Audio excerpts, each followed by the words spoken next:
Good morning. Live हो गए। आज हम लोग टाइम पे लाइव हुए हैं। ऑडियो एक बार आप लोग चेक करके मुझे बता दीजिए कि how is the audio. Video मैं देख पा रहा हूँ। नहीं, ऑडियो भी ठीक आ रही है। मैंने ऐप को और ऐप के ऑडियो को ऑन करके एक बार देख लिया है। सो गुड मॉर्निंग, जय हिंद, बहुत बहुत स्वागत। स्पेस टेक्नोलॉजी की क्लास 3 में आ चुके हैं हम लोग, और साइंस एंड टेक्नोलॉजी का तो ये सेशन 5 है। लेकिन पहले 2 सेशन में ऑब्वियसली हम लोग थोड़ी ओरिएंटेशन के लेवल की बात कर रहे थे। तो कायदे से सिलेबस की शुरुआत जहाँ से हुई है तब वो सेशन 3 है। और चूंकि सिलेबस की शुरुआत स्पेस टेक्नोलॉजी से हुई थी, तो ये स्पेस टेक्नोलॉजी का हमारा सेशन 3 है, राइट। तो स्पेस टेक्नोलॉजी के सेशन 3 में बिल्कुल पिछले सेशंस की तरह सबसे पहले पहले 5 मिनट में हम लोग एक रिकैप करेंगे, है ना।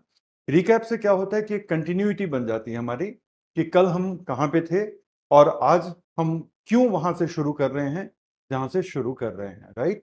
मैसेजेस मेरे सामने हैं। ये रहा ऐप जहां पे आपके मैसेजेस सामने हैं, और मैसेजेस देखते रहेंगे। और हमेशा की तरह मैसेजेस को बहुत जिम्मेदारी के साथ यूज कीजिएगा। कल की क्लास में मैंने नोटिस किया था कि क्लास के सेकंड हाफ में काफी आपस में बात होने लग गई थी, कुछ लोग लड़ झगड़ भी रहे थे आपस में। ये सारी चीजें जो हैं आपको शोभा नहीं देती।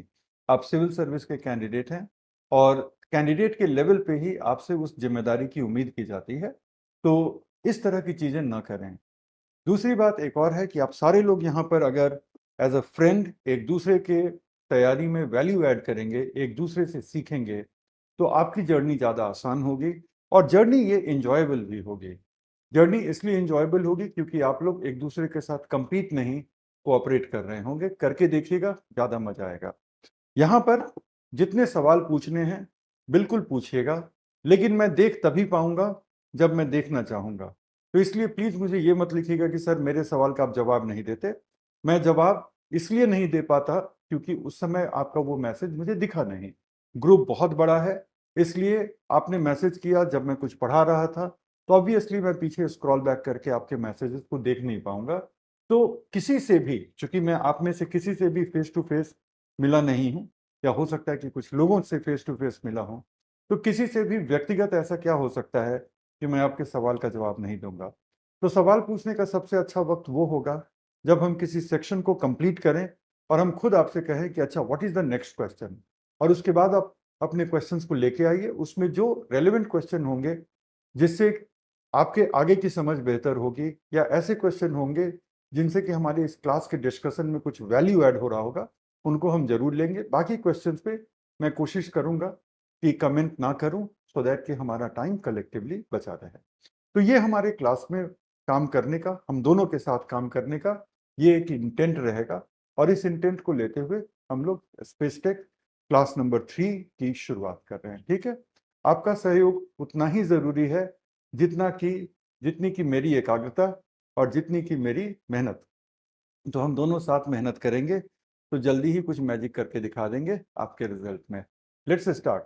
हमेशा की तरह सबसे पहले हम लोग थोड़े रिकैप के मोड में आ जाते हैं। रिकैप का मतलब है कि पिछले क्लास में हमने क्या सीखा था, और उसके बाद हम लोग आगे देखते हैं। ये 5 मिनट का हमारा सेगमेंट है, सो दैट कि हम लोग फटाफट यहाँ से निकलें और नई चीज़ों को करें। ये आपको बोर्ड वर्क कल का पीडीएफ के फॉर्म में मिल गया होगा। तो कल अगर हम देखते हैं तो कल हमने मेनली अपना टाइम ऑर्बिट्स में दिया था, कक्षापथ में दिया था। कई जगह इसको ग्रह पथ भी कहा जाता है। सबसे पहली बात की एक रिपीटेड पाथ है, और चूंकि ये रिपीटेड पाथ है तो ये हमेशा ही सर्कुलर, एलिप्टिकल, इसी तरह का कोई रिपीटेड पाथ होगा। और इस पर कोई भी सैटेलाइट या कोई भी सेलेस्टियल ऑब्जेक्ट वो घूमता रहता है स्पेस में, और किसी दूसरे सेलेस्टियल ऑब्जेक्ट के अराउंड घूमता रहता है, दैट इज एन ऑर्बिट। फिर हमने सीखा कि एक सैटेलाइट वो एक ऐसा ऑब्जेक्ट है जो किसी दूसरे स्पेस ऑब्जेक्ट के गिर्द घूमता रहता है, तो that is known as satellite. Satellite can be natural, and like I said, कल भी मैं बता रहा था कि स्टार के सैटेलाइट को हम प्लैनेट कहते हैं, प्लैनेट के सैटेलाइट को हम आमतौर पे सैटेलाइट कहते हैं। लेकिन ये जो सैटेलाइट होते हैं वो मैन मेड सैटेलाइट भी बेशक हो सकते हैं। फिर अगर हम देखें तो हमने ये कॉन्सेप्ट डे बिफोर यस्टरडे की क्लास में सीखा था कि कैसे ऑर्बिट में बने रहने के लिए आपकी लीनियर वेलोसिटी जितने आपके ग्रेविटेशनल इन्फ्लुएंसेस हैं उनको एग्जैक्टली जब तक कैंसिल नहीं करेगी आप ऑर्बिट में नहीं घूम सकते हैं, राइट।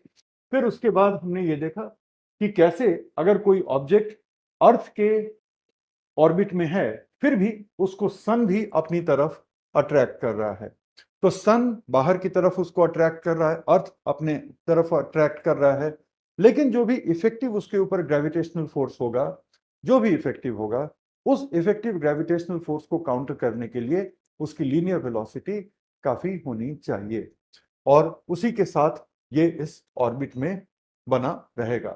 तो हमने इस वाले स्लाइड में ये सीखा था कि any satellite in the space experiences a number of gravitational effect. कोई भी उपग्रह अपनी कक्षा में, कोई भी ग्रह अपनी कक्षा में कई तरह के गुरुत्वीय प्रभावों का अनुभव करता है और उन सब के बैलेंस के लिए इसके पास अपनी एक लीनियर वेलोसिटी होनी चाहिए। फिर हमने देखा कि यूरोपियन स्पेस एजेंसी बहुत साफ साफ कहती कि जितने ऑर्बिट हैं वो सब के सब एलिप्टिकल हैं और कोई बहुत कम एलिप्टिकल हो सकता है, जिसको हम कहते हैं कि मान लो कि मैक्सिमम एलिप्टिकल क्या होता है। मैक्सिमम एलिप्टिकल होता है कि जहां पर वो सर्कल से बहुत दूर चला गया और वो क्लोज्ड स्ट्रक्चर रह भी नहीं गया। मैं थोड़ा सा ड्रॉ करके बताता हूं कि मैं यहां पर क्या मीन कर रहा हूं। देखो, एक शब्द होता है, एक शब्द होती है जिसको हम कहते हैं एक्सेंट्रिसिटी।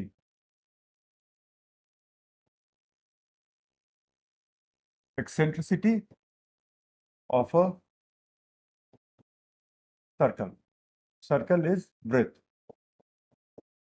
तो एक्सेंट्रिसिटी का मतलब होता है कि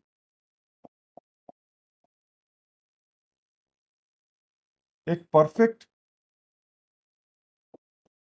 ब्रेथ के सापेक्ष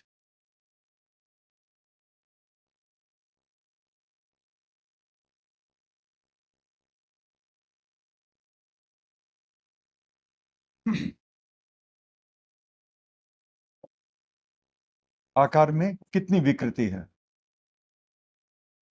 राइट, उसको हम कहते हैं एक्सेंट्रिसिटी। ठीक है, तो इसको आप लोग लिख लीजिए क्योंकि ये कल हम लोगों ने नहीं टच किया था, बात चली है, तो रिकैप में ये एक वैल्यू एडिशन हो गया, तो प्लीज राइट इट डाउन। तो एक्सेंट्रिसिटी ऑफ अ सर्कल को हम कहते हैं कि एक परफेक्ट वृत्त जो होता है, ये एक परफेक्ट वृत्त है, तो इसके वृत्ताकार में, इसके परफेक्ट वृत्त से कितना ज्यादा, ठीक है, इसके परफेक्ट वृत्त से कितना ज्यादा इसके आकार में विकृति है, उसको हम एक्सेंट्रिसिटी कहते हैं। तो एक परफेक्ट वृत्त में एक्सेंट्रिसिटी 0 होती है और जैसे जैसे वो ओवल होता है फिर एलिप्टिकल होता है तो एक्सेंट्रिसिटी 0 से बढ़ने लग जाती है।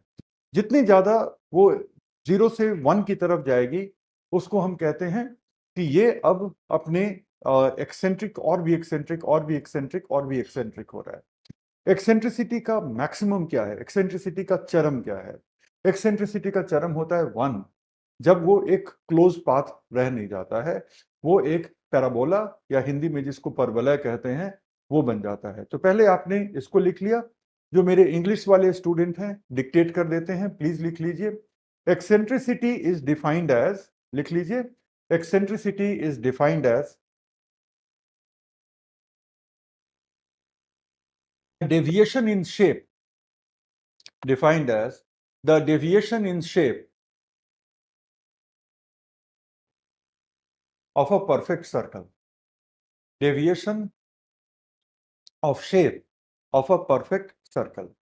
Eccentricity is defined as the deviation of shape of a perfect circle.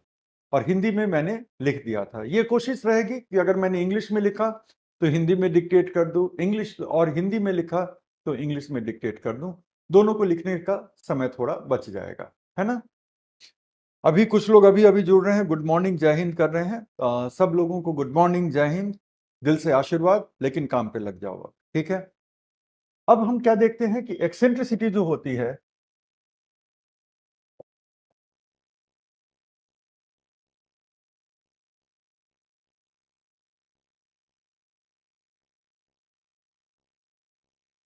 न्यूनतम या मिनिमम कितनी हो सकती है? 0।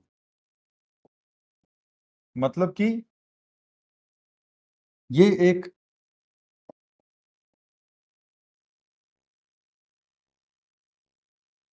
परफेक्ट सर्कल है, ठीक है। और अधिकतम कितनी हो सकती है? What can be its maximum? Maximum is 1। जब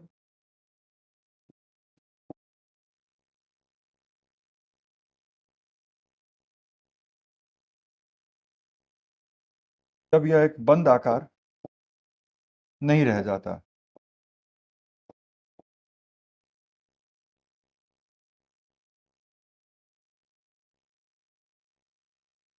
When it is not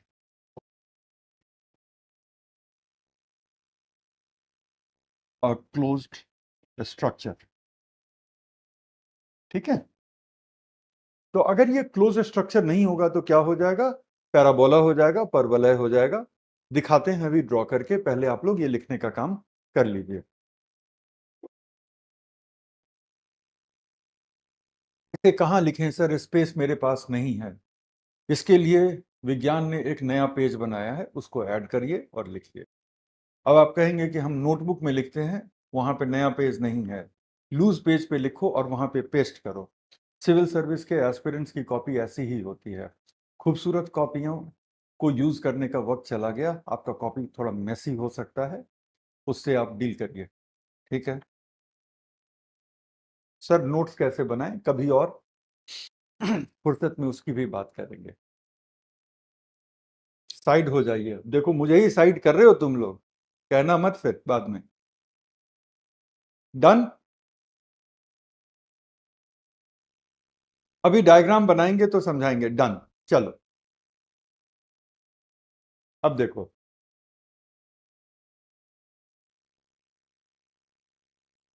ये परफेक्ट सर्कल है, ठीक है। तो इसकी जो एक्सेंट्रिसिटी वैल्यू है इज 0। ये थोड़ा सा अंडाकार है, तो मान लो कि 0.012 कुछ ऐसा होगा, ठीक है। अब ये मान लो ऐसे है, काफी अंडाकार है ऐसे। तो ये अब काफी दीर्घवृत्ताकार एलिप्स दिख रहा है हमें, ठीक है। तो इसका वैल्यू हो सकता है कि ये 0 पॉइंट कुछ फॉरवर्ड जैसा हो जाए, और भी लंबा हो सकता है। तो ये वैल्यू बढ़ते बढ़ते 1 की तरफ जाएगा। क्या होगा जब वैल्यू 1 हो जाएगा? जब इसका वैल्यू 1 हो जाएगा तो ये देखो क्या होता है। It is not a close structure. जब इसका वैल्यू 1 हो गया तो अब क्या ये क्लोज्ड स्ट्रक्चर दिख रहा है? आपको लगेगा कि नहीं बोर्ड के उस तरफ है, नहीं है। ये क्लोज्ड स्ट्रक्चर अब नहीं है। ये अब क्या हो गया? ये हो गया 1 के लेवल का। ये जो वैल्यू है ये 1 है। इसको इंग्लिश में हम पैराबोला कहते हैं और हिंदी में इसको परवलय कहते हैं। अगर याद करो तो स्कूल के दिनों में आपने प्रोजेक्टाइल मोशन में पैराबोला के कॉन्सेप्ट को समझा होगा कि अगर वर्टिकली किसी चीज को ऊपर फेंकते हो तो वो एक हाइट तक जाएगा और वहां से फिर लौटेगा। टोटल पाथ को हम क्या कहते हैं? पैराबोलिक पाथ कहते हैं।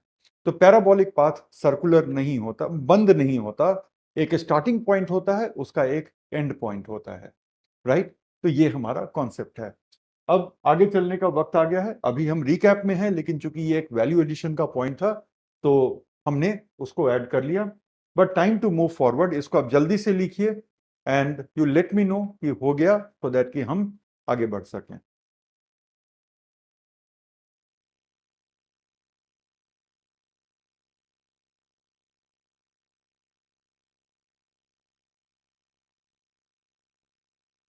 डन। चलो बहुत सारे लोगों ने डन लिख दिया है। Very nice, very good. चलो रिकैप को थोड़ा सा आगे बढ़ाते हुए अब देखोगे कि हमने ये देखा कि केंद्रीयता भी थी। तो केंद्रित जहां पे सेंटर में है, अपकेंद्रित, इसको भी एक्सेंट्रिक कहते हैं, लेकिन शेप में नहीं। इसमें जिसके अराउंड आप सर्कल लगा रहे हैं, जिसके अराउंड आपका पाथ है, उसके हिसाब से आप देखो कि एक पॉइंट काफी करीब है, एक पॉइंट काफी दूर है। जो दूर का पॉइंट है उसको एपोजी कहते हैं, जो नजदीक का पॉइंट है उसको पेरिजी कहते हैं। और इसका एप्लीकेशन भी हमने सीखा था कि कैसे इस तरह के एलिप्टिकल ऑर्बिट्स, जो लंबे एलिप्टिकल ऑर्बिट होते हैं, कैसे उनको हम सैटेलाइट्स को उनके राइट ऑर्बिट्स में भेजने के लिए यूज करते हैं। हमने ये देखा था कि बड़ी चालाकी से हम अर्थ से एक स्पेस लॉन्च व्हीकल से एक सैटेलाइट यहीं पे इंसर्ट कर देते हैं, और फिर वो सैटेलाइट धीरे धीरे हाईली एलिप्टिकल पाथ को फॉलो करते हुए एपोजी तक जाता है। एपोजी पे जाकर के सैटेलाइट का एक मोटर है जिसका नाम होता है एपोजी मोटर। ज्यादा अच्छा नाम है एपोजी किक मोटर। कई किताबों में आप देखेंगे एपोजी मोटर। और किताबों की बात चली है तो एक बार फिर से बता दें, पहली क्लास में बताए थे कि साइंस एंड टेक्नोलॉजी के लिए प्लीज कोई भी मार्केट से गाइड और बुक मत उठाइएगा, वो सब बहुत वाहियात हैं। And there is no need after attending my classes and after going through my PDF, plus update आप करते रहिएगा। तो इसमें कुछ भी और ऐड करने की जरूरत नहीं है। अगर आप सेल्फ कॉन्फिडेंट रहेंगे तो इधर उधर नहीं भटकेंगे। अगर अपने ऊपर ही भरोसा नहीं रहा तो फिर आप इधर उधर के मटेरियल में बहुत अपना टाइम वेस्ट कर देंगे। So I am just repeating, apart from my classes, apart from my PDF, and apart from the current updates, there is nothing else you will ever need for mastering science and technology for the civil service examination. So after this, what happens? Apogee kick motor will give it a new type of a speed, because of which it will now become a part of a new orbit, and this is the new orbit that it actually belongs to. ये वो orbit है जहां पे ये जाना चाहता था, लेकिन इसके लिए हमने हाईली एलिप्टिकल ट्रांसफर ऑर्बिट का इस्तेमाल किया है।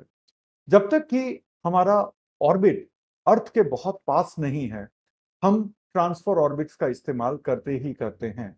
ये आप लिख लें अपने पास कि जब तक नियत ऑर्बिट पृथ्वी के समीप ना हो, जब तक नियत ऑर्बिट पृथ्वी के समीप ना हो, लगभग 1000 किलोमीटर की सीमा के अंदर, लगभग 1000 किलोमीटर की सीमा के अंदर,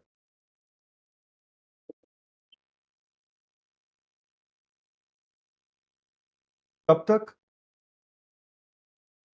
सैटेलाइट को एक विशिष्ट तब तक सैटेलाइट को एक विशिष्ट ट्रांसफर ऑर्बिट में ही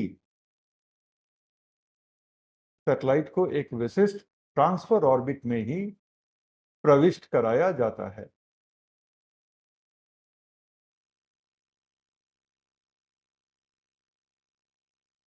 इंग्लिश में हम बोल देते हैं, as long as the designated orbit, as long as the designated orbit of the satellite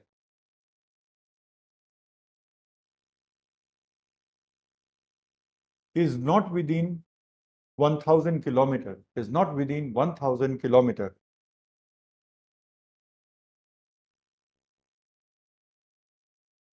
the satellite is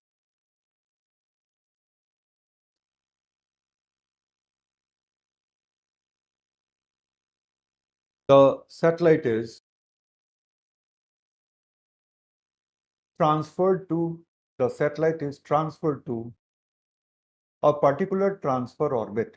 The satellite is transferred to a particular transfer orbit.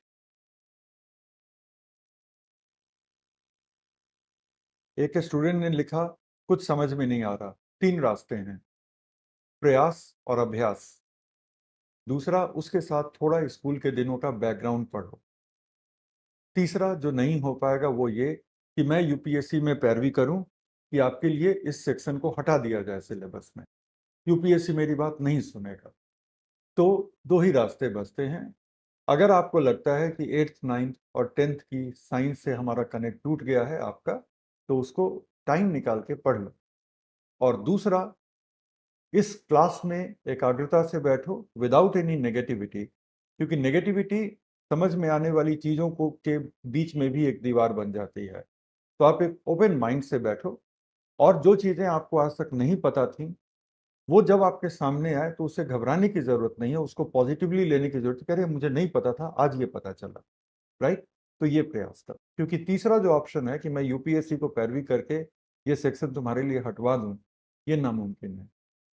तो अगर आप सिविल सर्विस के एस्पिरेंट हैं तो ये शब्द आपके मुंह से निकलना नहीं चाहिए। आपको प्रयास करना है, आपको प्रयास के साथ साथ अभ्यास भी करना है। करेक्ट। तो ये था कि ट्रांसफर ऑर्बिट में आप किसी भी चीज को भेजेंगे ही भेजेंगे अगर डेजिग्नेटेड ऑर्बिट 1000 किलोमीटर के बाहर है।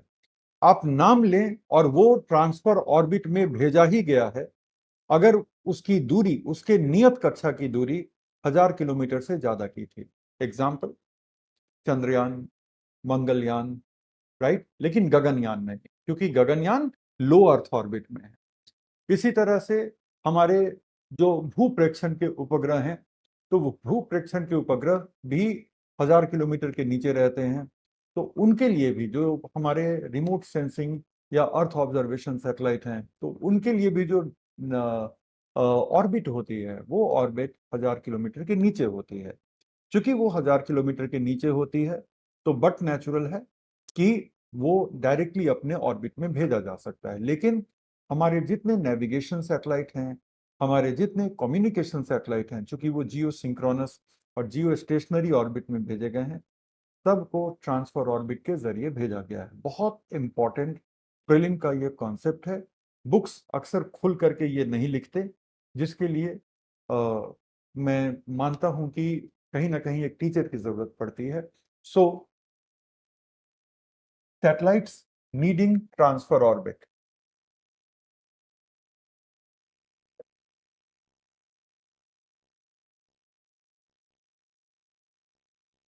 Flights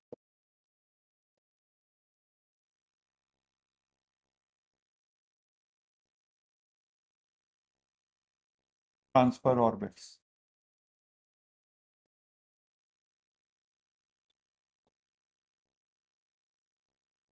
satellites for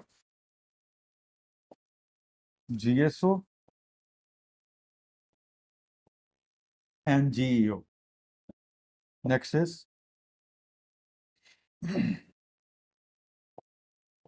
special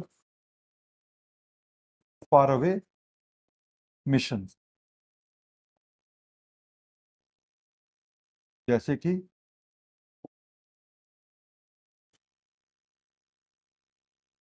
Chandrayaan, Mangalyaan. But remember, Gaganyaan नहीं। गगनयान इसलिए नहीं क्योंकि वो लो अर्थ ऑर्बिट का रहेगा मिशन हमारा। और तीसरा, हमारे most recent Aditya L1 mission भी। राइट। हिंदी में आप क्या लिखेंगे? वैसे उपग्रह जिन्हें ट्रांसफर ऑर्बिट में भेजना जरूरी है। हिंदी में आप क्या लिखेंगे? वैसे उपग्रह जिन्हें ट्रांसफर ऑर्बिट में भेजना जरूरी है। उसके नीचे आप क्या लिखेंगे? GSO, geosynchronous orbit. GEO, geostationary earth orbit. अभी फिलहाल शॉर्ट फॉर्म लिखेंगे। ऑर्बिट्स में जीएसओ और जीईओ आज हमको करना है, तो उस समय आप ये फुल फॉर्म लिखेंगे। तो पहला लिखेंगे जीएसओ और जीईओ के उपग्रह। दूसरा लिखेंगे विशेष दूरस्थ मिशन के उपग्रह।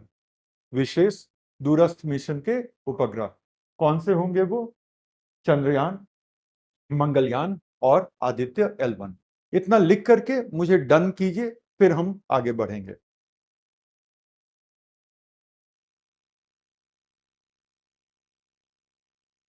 हिंदी में भी और इंग्लिश में भी। और गगनयान क्यों नहीं है? क्योंकि गगनयान को हमें लो अर्थ ऑर्बिट में भेजना है, इसलिए गगनयान इसमें नहीं। Okay, done. कुछ एग्जाम्पल भी ले लें जीएसओ और इसके, जीईओ के। जीईओ में हैं मेनली हमारे संचार के उपग्रह जिनको हम कहते हैं कम्युनिकेशन सैटेलाइट्स,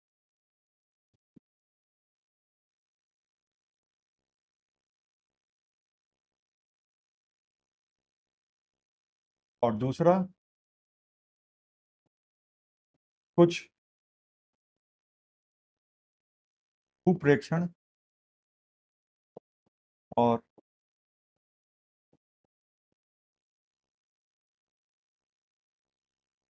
मौसम उपग्रह, right? So some earth observation and weather satellites.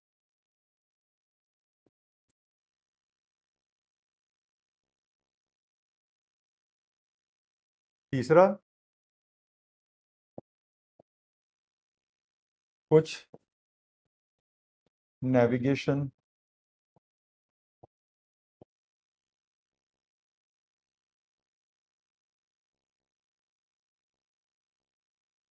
Satellites. ये सब जियो स्टेशनरी अर्थ ऑर्बिट के सैटेलाइट्स हैं, और ये वाले कॉन्सेप्ट आपको आगे बहुत लेवल पे काम आएंगे। तो अगर अभी ही हमारे और आपके बीच क्लियर हो जाए। और दूसरी बात क्या है कि जब मैंने संचार उपग्रह लिखा तो इसका मतलब है कि इंडिया के जितने संचार उपग्रह हैं सब के सब जियो स्टेशनरी अर्थ ऑर्बिट में है, कहीं और नहीं है। लेकिन जब मैं लिखता हूं कुछ, इसका मतलब होता है कि कुछ, मतलब सबके सब इस ऑर्बिट में नहीं है, लेकिन यस, इंडिया के कुछ भूप्रेक्षण के उपग्रह जो पुराने जनरेशन के थे वो जियो स्टेशनरी अर्थ ऑर्बिट में है। इसी तरह से भूप्रेक्षण के साथ साथ वो कुछ मौसम का भी अनुमान और दूर से जो मौसम के फिनोमेना इंडिया की तरफ आ रहे हैं, जैसे कि कोई साइक्लोन इंडिया की तरफ आ रहा है, तो उसका भी वो पहले से इंफॉर्मेशन देते थे। और तीसरा, हमारे नेविगेशन के कुछ सैटेलाइट जियो स्टेशनरी अर्थ ऑर्बिट में हैं, कुछ सारे नहीं। तो जियो के ऑर्बिट के ये जितने हैं वो तीन ही कैटेगरी में आते हैं। आई होप कि आपने इसको लिख लिया होगा, राइट? It is done. इसके बाद हम आते हैं नेक्स्ट जीएसओ के जियो सिंक्रोनस ऑर्बिट के सैटेलाइट। अधिकांश नौवहन, मतलब कि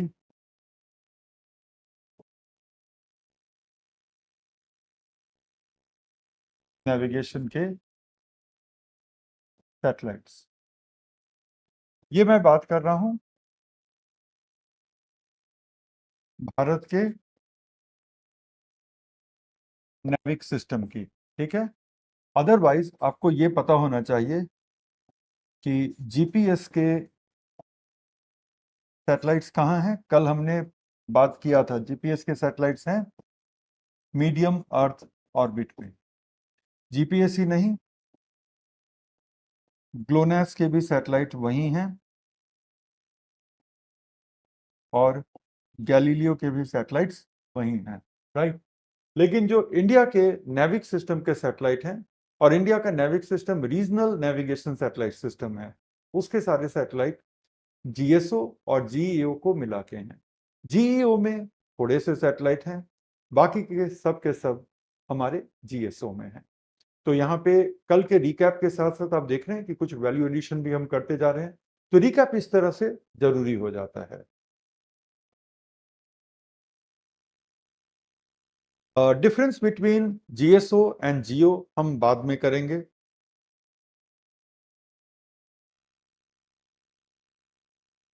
डन। चल, अब हम आ जाते हैं, बस थोड़े से स्लाइड्स हैं। फिर हमने देखा कि बेस्ड ऑन हाइट ये कुछ हमारे ऑर्बिट्स हैं। लो अर्थ ऑर्बिट 160 किलोमीटर से 2000 किलोमीटर तक, मीडियम अर्थ ऑर्बिट 2000 किलोमीटर से जियो तक, और जियो ऑर्बिट जो है वो हमारा 35,786 किलोमीटर की एग्जैक्ट वो डिस्टेंस है। वो डिस्टेंस बड़ी खास डिस्टेंस है क्योंकि उस वक्त आप जिस स्पीड से पृथ्वी को रोटेट होते देखते हैं उसी के एग्जैक्टली अलोंग हमारा ये सैटेलाइट पृथ्वी की परिक्रमा कर रहा होता है। तो वो सैटेलाइट ऐसा फील होता है कि वो पृथ्वी के एक पॉइंट के सामने वो हमेशा फिक्स रहता है, इसीलिए इसको हम जियो स्टेशनरी या भू स्थिर कक्षा कहते हैं।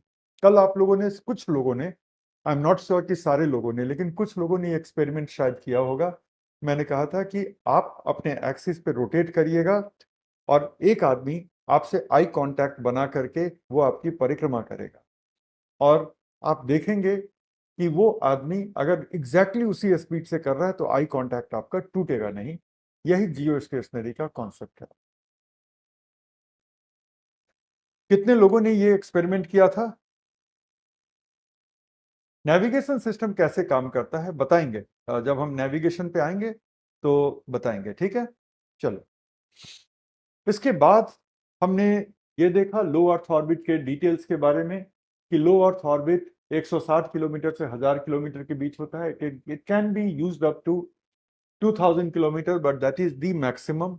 अपार्ट फ्रॉम दैट इसके एप्लीकेशन एरियाज हमने देखे कि कैसे इंटरनेशनल स्पेस स्टेशन, इंडिया का AstroSat, Hubble telescope, James Webb telescope और कुछ स्मॉल कम्युनिकेशन सैटेलाइट भी जो प्राइवेट होते हैं उनको हम यहाँ पर इंस्टॉल करते हैं। उसके बाद हमने देखा मीडियम अर्थ ऑर्बिट, इसका रेंज काफ़ी बड़ा है, लेकिन जो मैक्सिमम हम यूज़ करते हैं वो 5000 से 20000 के बीच यूज़ करते हैं। और जीपीएस जो है वो ग्लोबल जितने नेविगेशन सैटेलाइट सिस्टम है वो मीडियम अर्थ ऑर्बिट में काफ़ी सारे सैटेलाइट्स का उनका ताना बाना है। जीपीएस है, ग्लोनास है, गैलीलियो है और बाइदाउ है। तो इतना कुछ देखा और फिर हम जियो पे आए थे और यहीं पे हमने इसको क्लोज किया था। हमने ये देखा कि सी लेवल से 35,786 किलोमीटर की हाइट और अर्थ के सेंटर से 42,164 किलोमीटर की हाइट, और ये हाइट बड़ी खास हाइट होती है। और ये हाइट इसलिए खास हाइट होती है क्योंकि इस हाइट पर आते ही आप उतने ही देर में पृथ्वी की परिक्रमा करेंगे जितना टाइम पृथ्वी को अपने एक्सिस पे रोटेट करने में लगता है। तो अगर आप देखें तो वो टाइम जो है वो एग्जैक्टली लगभग, मतलब एग्जैक्टली के फिर हम आ जाएंगे 23 hours 56 minutes and a few seconds, जो एक साइडेरियल डे है। तो उस पे हम आ जाते हैं। तो अब हम लोग चीजों को थोड़ा सा आगे बढ़ा करके देखते हैं, ठीक है। चलो, नाउ अहेड, अब आगे देखते हैं कि क्या है। सबसे पहले हम लोग देखेंगे हमारे जियो ऑर्बिट को, ठीक है। ये हमारा जियो ऑर्बिट है। दो तीन चीजें गौर करने की हैं इस हमारे जियो ऑर्बिट में।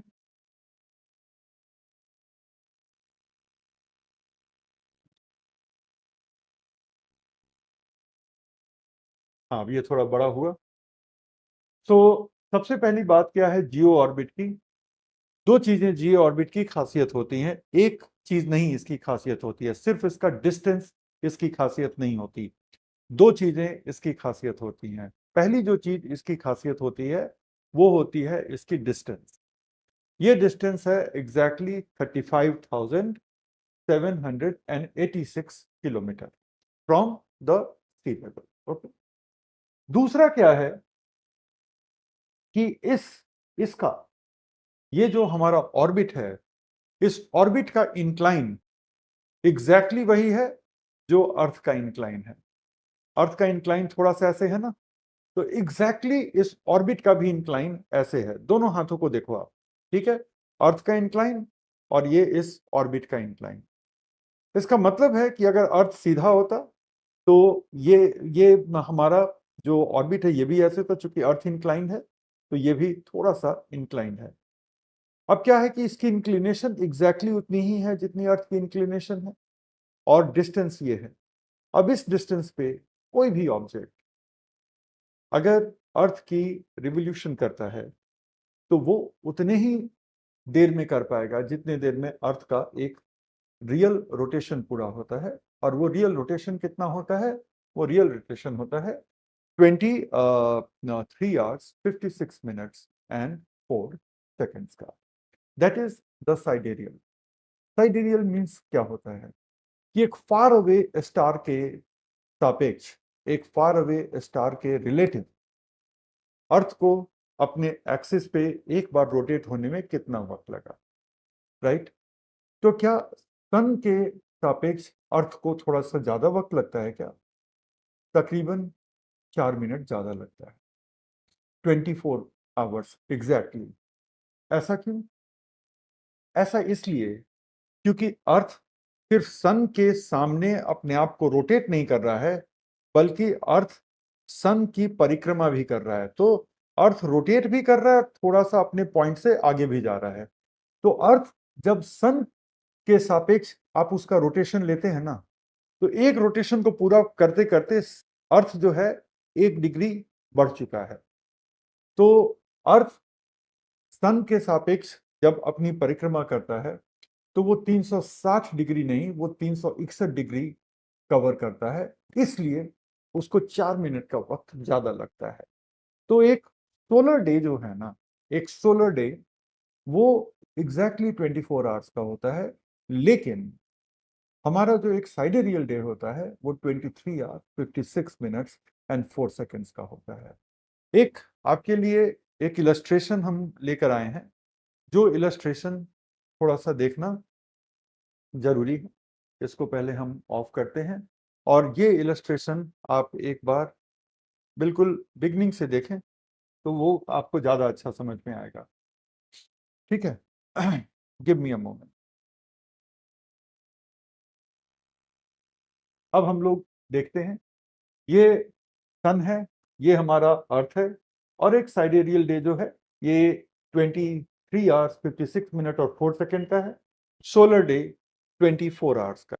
गौर से देखना कि जब अर्थ यूं रोटेट कर रहा है तो साथ ही साथ अर्थ थोड़ा सा अपनी पोजीशन से आगे भी जाता है, और इस वजह से अर्थ सन के सापेक्ष 361 डिग्रीज कवर करता है, जबकि एक फार अवे स्टार जो कि इतना फार अवे है कि अर्थ के सापेक्ष वो स्टेबल स्टैटिक दिखता है, तो उसके सापेक्ष अर्थ 23 आवर 56 मिनट में पूरा कर लेता है एंड 4 सेकेंड्स में। इसको आप प्ले होते हुए देखो, ये 2 मिनट, 2 मिनट से कम का है। So let's start. ये देखो,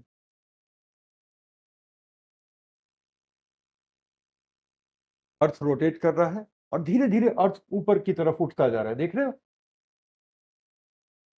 अर्थ की रोटेशन 360 डिग्री यहीं पे पूरी हो गई, एक साइडेरियल डे 23 आवर्स 56 मिनट। और ये देखो, सन के सापेक्ष 1 डिग्री बढ़ गई, तो वो एग्जैक्टली कितनी हो गई? 24 आवर्स।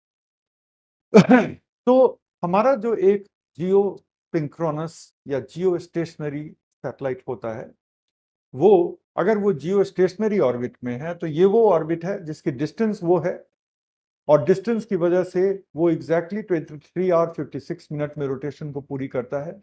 लेकिन लेकिन उसका इंक्लिनेशन भी एग्जैक्टली इक्वेटर के इंक्लिनेशन के बराबर है, इसलिए वो अर्थ के किसी एक पॉइंट से फिक्स्ड आपको प्रतीत होगा। और जब हम नॉर्मल जियो सिंक्रोनस की बात करते हैं तो डिस्टेंस वही है, लेकिन इंक्लिनेशन वही नहीं होगा। इंक्लिनेशन ऐसे हो सकता है, अर्थ का टिल्ट ऐसे, ये इंक्लिनेशन ऐसे हो गई, या थोड़ा ऐसे भी हो गया, राइट? तो ये डिस्टेंस वही है, लेकिन टिल्ट अलग हो गया, इसलिए वो अर्थ के किसी पॉइंट के सापेक्ष उसके रिलेटिव में वो एक ही जगह पे फिक्स नहीं लगेगा। जो हमने आई कांटेक्ट वाले एक्सपेरिमेंट की बात की थी कि मान लो कि कोई आपके साथ आई कांटेक्ट बनाए हुए है और कोई पर्सन जो है वो आपके साथ साथ उसी स्पीड में मूव कर रहा है जिस स्पीड से आप रोटेट कर रहे हैं। आप धीरे धीरे रोटेट करें, उसको धीरे धीरे मूव करने दें। लेकिन व्हाट विल हैपन कि अगर वो पर्सन आपसे 0 डिग्री पे नहीं है, अगर वो पर्सन किसी और एंगल पे ऑपरेट कर रहा है, राइट, और वो ऐसे ऑपरेट करेगा, तो और अर्थ अपने एक्सिस पे रोटेट कर रहा है, तो हमेशा वो एक जगह फिक्स नहीं लगेगा। पहले एक बार इस वीडियो को और देख लो, उसके बाद हम लोग आगे चलते हैं।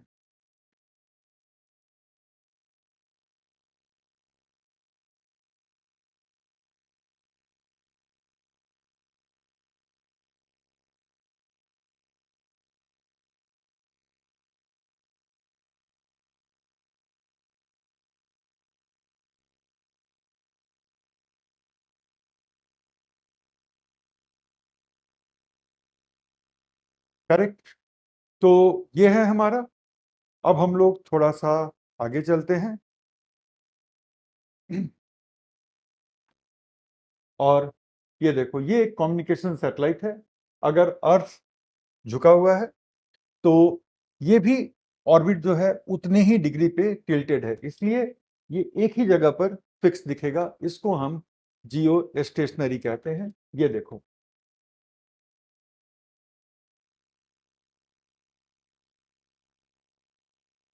देख रहे हो कि अर्थ जैसे जैसे रोटेट कर रहा है, सैटेलाइट एग्जैक्टली वैसे ही कर रहा है। तो अगर सैटेलाइट इंडिया के ऊपर है तो वो इंडिया के ऊपर ही हमेशा वो बना रहेगा।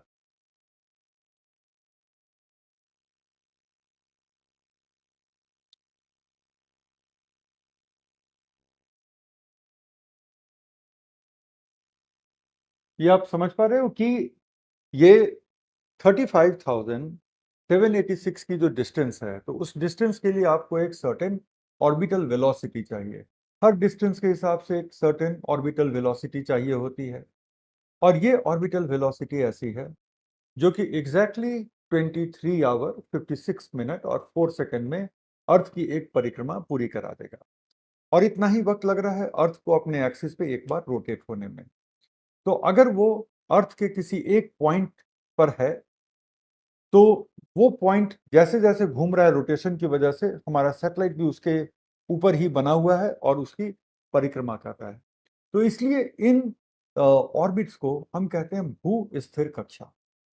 उनको हम कहते हैं भू स्थिर कक्षा या जियो स्टेशनरी। स्टेशनरी का मतलब होता है कि वो कहीं मूव नहीं कर रहा। सच्चाई ये है कि अर्थ भी मूव कर रहा है और वो सैटेलाइट भी मूव कर रहा है। अर्थ रोटेशन के जरिए मूव कर रहा है और सैटेलाइट रेवोल्यूशन के जरिए मूव कर रहा है। लेकिन लग क्या रहा है कि दोनों में से कोई मूव नहीं कर रहा और वो सैटेलाइट अपनी जगह पे बना हुआ है। कभी ट्रेन में सफर किए हो जबकि पैरेलल लाइन पे कोई दूसरी ट्रेन भी लगभग उसी स्पीड पे जा रही हो? एग्जैक्टली उसी स्पीड पे बड़ा मुश्किल हो जाता है। लेकिन अगर लगभग उसी स्पीड पे जा रही हो कि आपकी ट्रेन भी 60 पे जा रही है और दूसरी ट्रेन भी कुछ 55 से ऊपर जा रही है या 60 के आसपास ही जा रही है, तो अगर ट्रेन के वाइब्रेशन और हिलने वगैरह की और आवाज पर आप ध्यान ना दो तो आपको लगेगा ना कि आपकी ट्रेन भी मूव नहीं कर रही और साथ वाली ट्रेन भी मूव नहीं कर रही। सच्चाई यह है कि दोनों मूव कर रहे हैं, लेकिन चूंकि उनकी स्पीड मैच कर रही है तो लग रहा है कि दोनों स्टेशनरी हैं। तो यही हालत जियो स्टेशनरी ऑर्बिट की होती है। इसीलिए आपका जो टाटा स्काई का एंटेना होता है या आपका जो एयरटेल या डिश टीवी का जो एंटेना होता है, पूरे शहर में जाके देखना, हर घर के छत पे जो एंटेना है वो एक ही डायरेक्शन में है। क्यों? क्योंकि उसको जिस सैटेलाइट से सिग्नल मिलना है वो सैटेलाइट उसी डायरेक्शन में रह करके अर्थ को, इंडिया को देख रहा है। वो इंडिया के ही ऊपर फिक्स, हमने ऐसी ही जगह पे पॉइंट उसको रिलीज किया कि वो इंडिया के ऊपर ही बना रहे, ताकि इंडिया को कॉन्स्टेंटली लगातार कम्युनिकेशन के सिग्नल्स मिलते रहे, जिससे कि आपकी लॉन्ग डिस्टेंस टेलीफोनी चलती है, जिससे कि आपका डायरेक्ट टू होम टेलीविजन चलता है, जिससे कि सैटेलाइट के टीवी ब्रॉडकास्ट होते हैं, लाइव ब्रॉडकास्ट मैचेस वगैरह का। भी तो वर्ल्ड कप भी चल रहा है ना। तो ये जो है ना, आप जाकर के देखना कि चाहे वो डिश टीवी का एंटीना हो या टाटा स्काई का एंटीना हो, कोई भी एंटीना हो, शहर के हर घरों पे जो एंटीना है, तो डायरेक्शन एक ही होगा। स्काई में एक ही डायरेक्शन है अगर उनको एक ही सैटेलाइट से सिग्नल मिल रहा है। कुछ पुराने वाले जो सेट्स हैं उनको एक पुराने सैटेलाइट से सिग्नल मिल रहा होगा, ये पॉसिबल है। और कुछ नए वालों को एक नए सैटेलाइट से, तो थोड़ा सा उनके एंगल में अलग होगा। लेकिन ऐसा नहीं कि एक उधर देख रहा है एक इधर देख रहा है, वो नहीं होने वाला है। एक इधर एक थोड़ा सा इधर, बस उतना ही। आप इसको हिला के देख ले, सिग्नल इतना बुरा आएगा कि आप दुखी हो जाएंगे। सो ये ब्यूटी है जियो स्टेशनरी की। तो जियो स्टेशनरी दो चीजों के लिए खास है। पहला उसका इंक्लाइन और दूसरा उसका डिस्टेंस। डिस्टेंस उसको एग्जैक्टली उतनी ही देर में रोटेट रिवोल्यूशन कराता है और इंक्लाइन उसको उसी डायरेक्शन में फिक्स रखता है। Are we clear? अब थोड़े सवाल पूछ लो।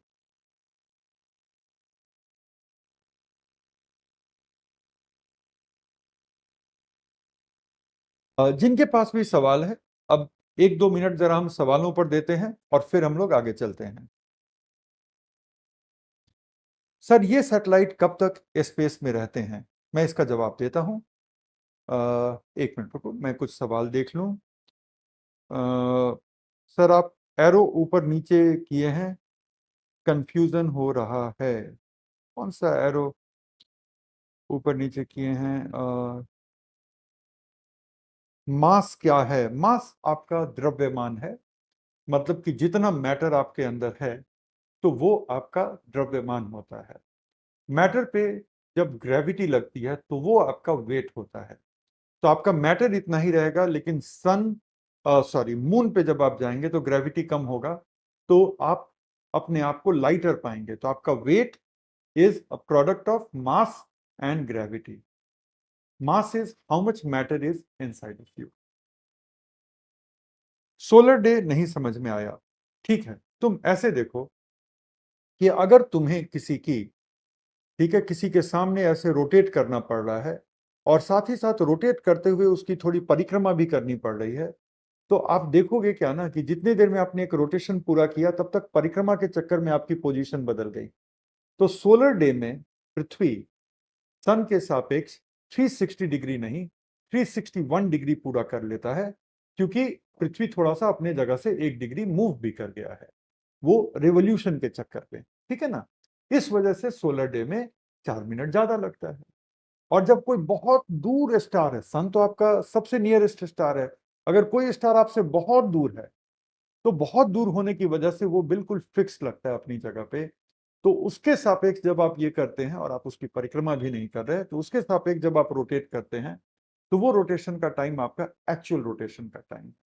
तो ये फर्क है सोलर डे और हमारे साइडेरियल डे में।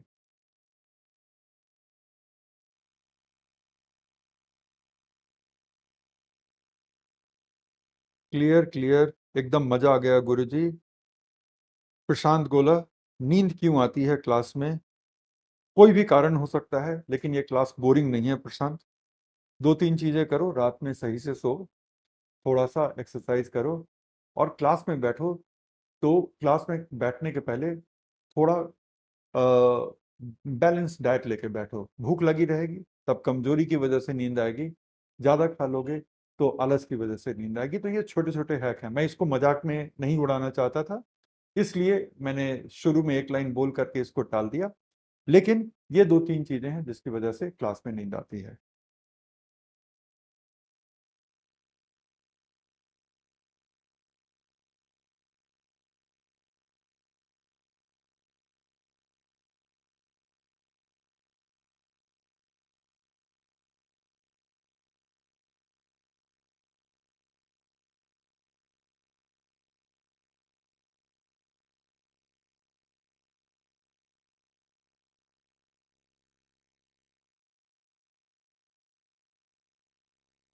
ये एक साथ कैसे घूम रहा है ये नहीं समझ पाए sir.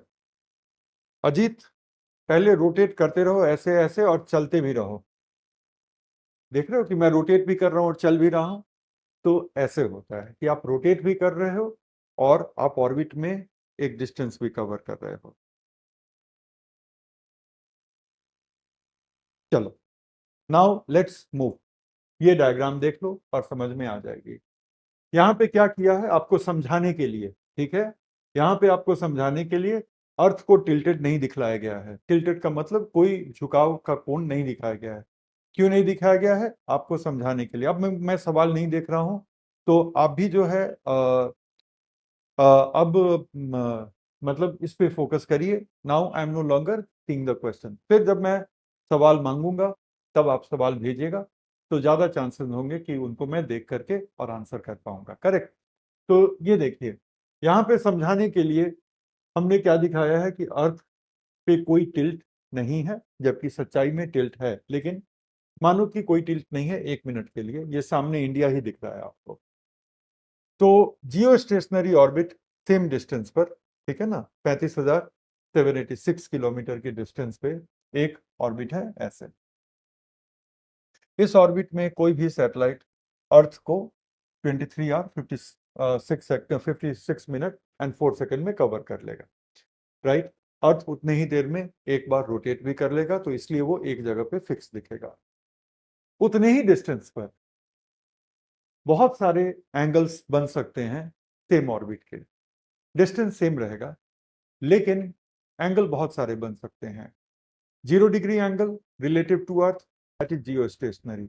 1 degree, it is no longer geostationary because now the satellite will go at a high point to a low point and again it will come to a high point. Correct? So now it is not constantly at one part of the world only.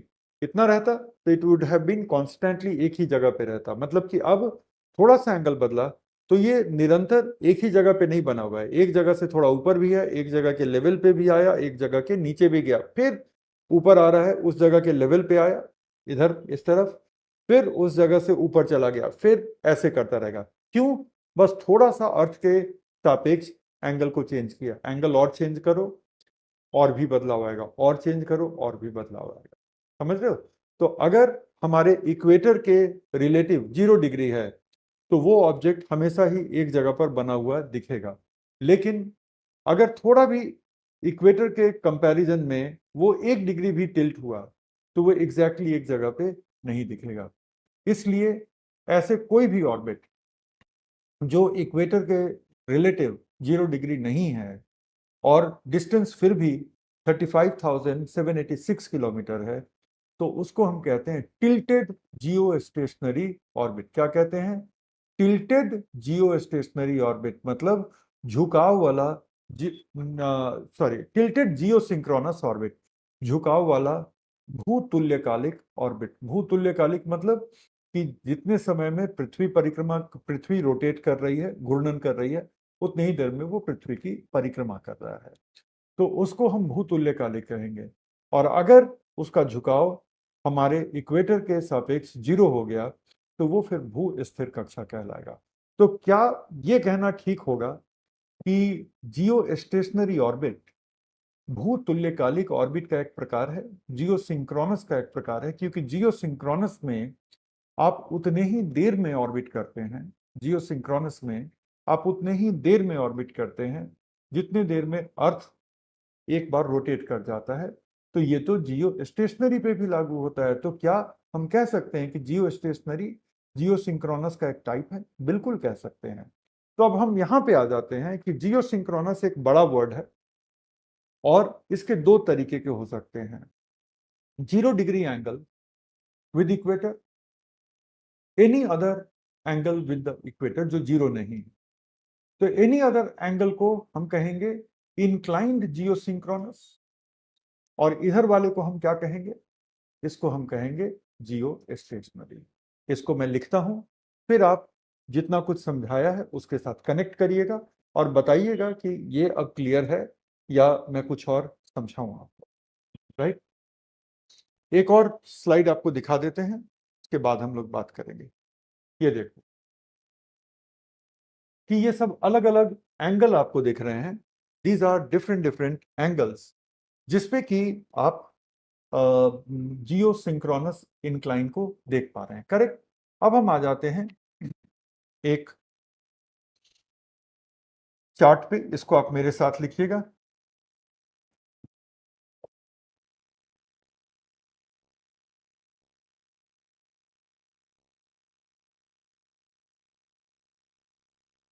Jio synchronous orbit.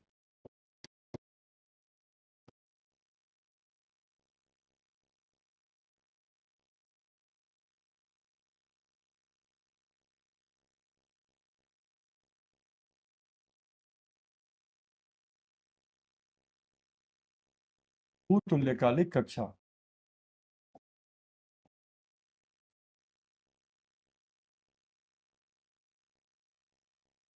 इस कक्षा में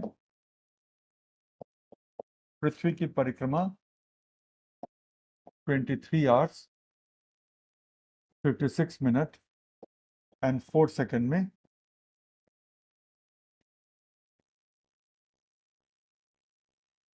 की जाती है।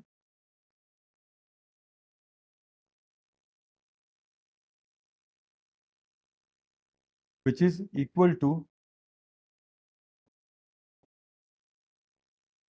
घूर्णन में लगा समय।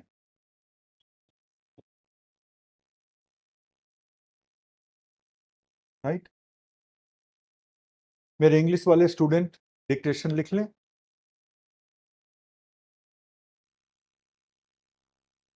In this orbit, any object,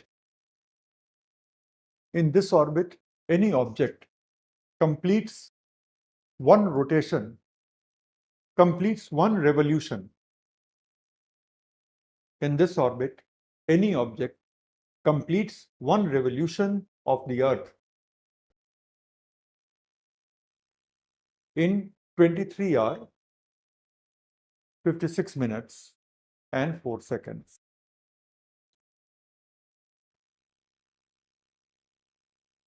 Which is exactly the same time, which is exactly the same time taken by the Earth,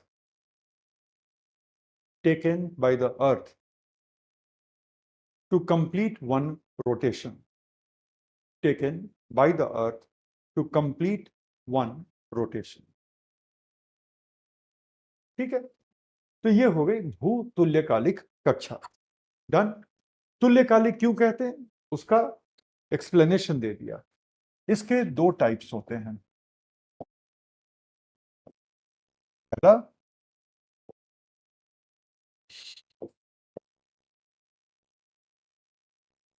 equator के सापेक्ष 0 डिग्री,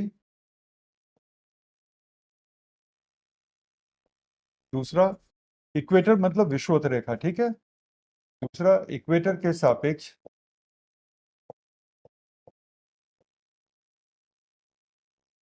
नॉन जीरो डिग्री। कुछ भी हो सकता है, 1 degree, 2 degree, 5 degree, 27 degree, 40 degree, कुछ भी हो सकता है, लेकिन वो जीरो नहीं होगा। ठीक है, तो इक्वेटर के सापेक्ष जो 0 डिग्री है उसको हम कहते हैं वो स्थिर कक्षा।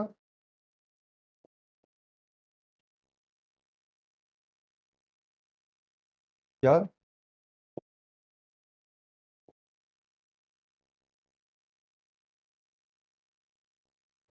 जियो स्टेशनरी अर्थ ऑर्बिट, या शॉर्ट में हम कहते हैं GEO, और इसको हम कहते हैं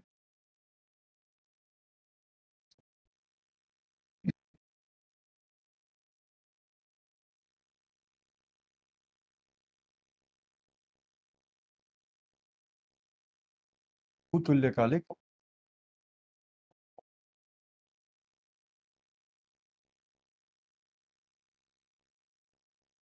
कोणीय कक्षा। कि मतलब ये एक किसी एंगल पे है। राइट। इंग्लिश में इसको हम कहते हैं टिल्टेड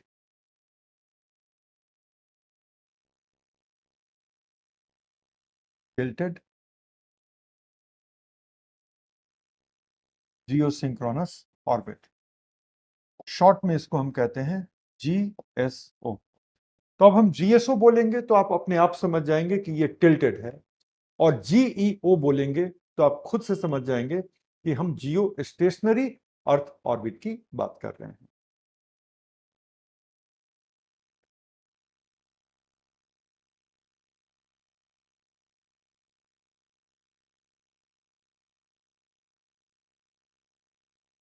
मैं आपके क्वेश्चंस देख लूं।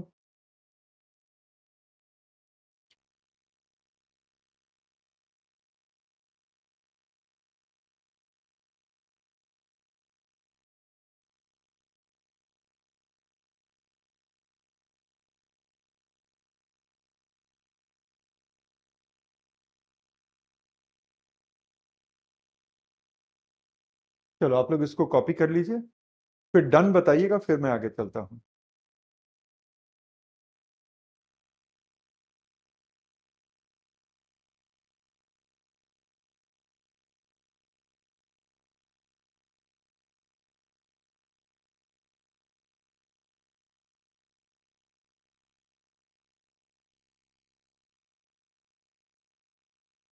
डन।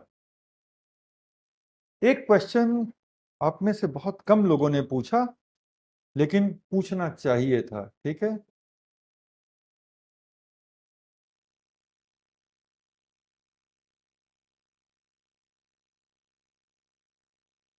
चलो, हाँ, 2-3 लोगों ने पूछा है, और वो क्वेश्चन है,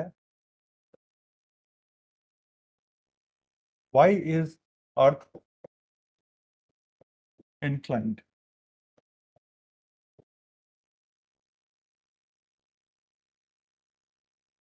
इस प्रोसेस को कहते हैं एक्सियल प्रीसेशन, ठीक है। और इसका वैल्यू कितना है? 23.5 डिग्रीज, ये है इसका वैल्यू, राइट। और ये एक्सियल प्रीसेशन क्या होता है? इसका जो रीजन है वो है कंबाइंड ग्रेविटेशनल इफेक्ट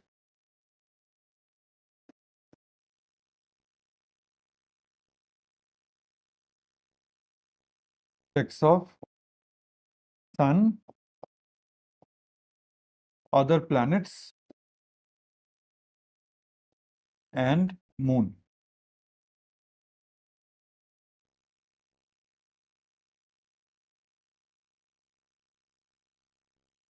ठीक है।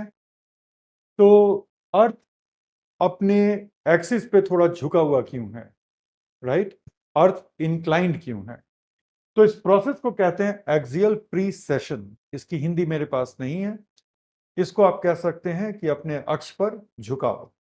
तो एक्सियल प्रीसेशन का कारण क्या है?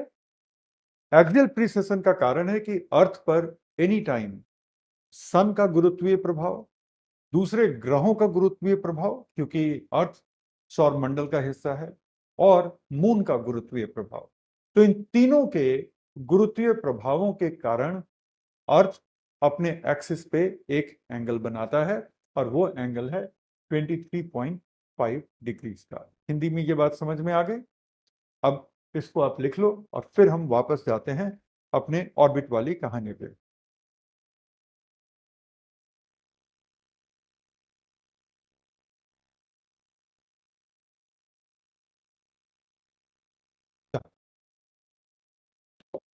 अब बचा जो है वो है पोलर ऑर्बिट। पोलर ऑर्बिट का मतलब होता है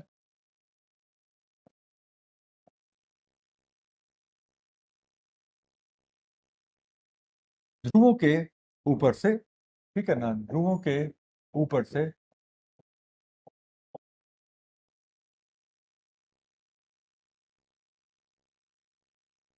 गुजरती orbit.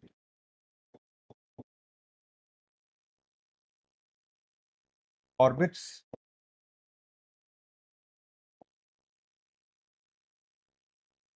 Passing over the poles.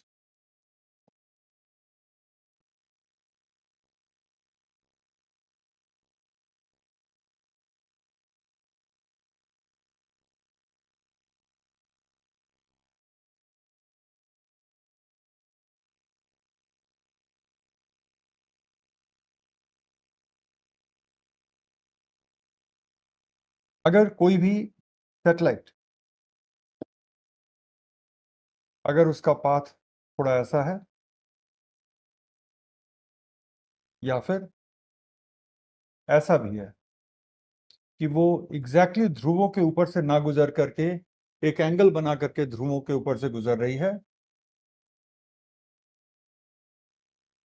तो इस सैटेलाइट के पाथ को हम कहेंगे ध्रुवीय कक्षा।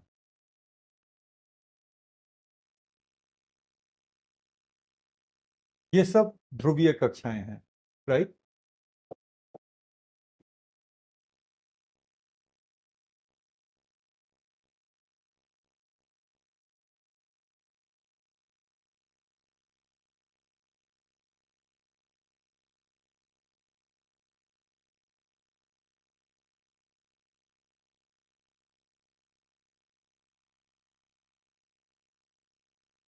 जियो एंगल चेंज हो सकता है।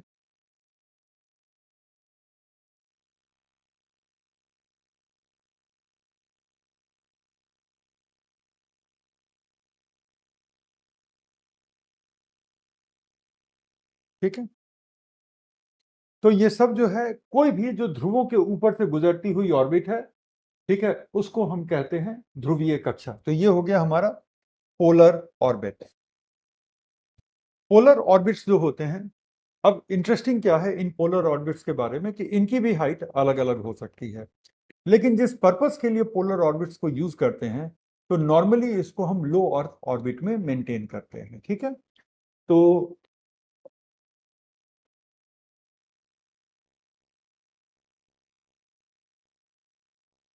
ध्रुवीय कक्षा की जो ऊंचाई है,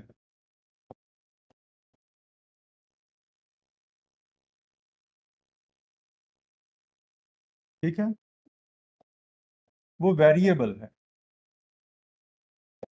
मतलब अलग अलग हो सकती है।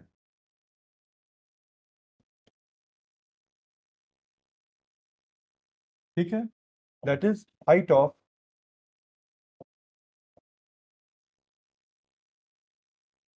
Polar orbits.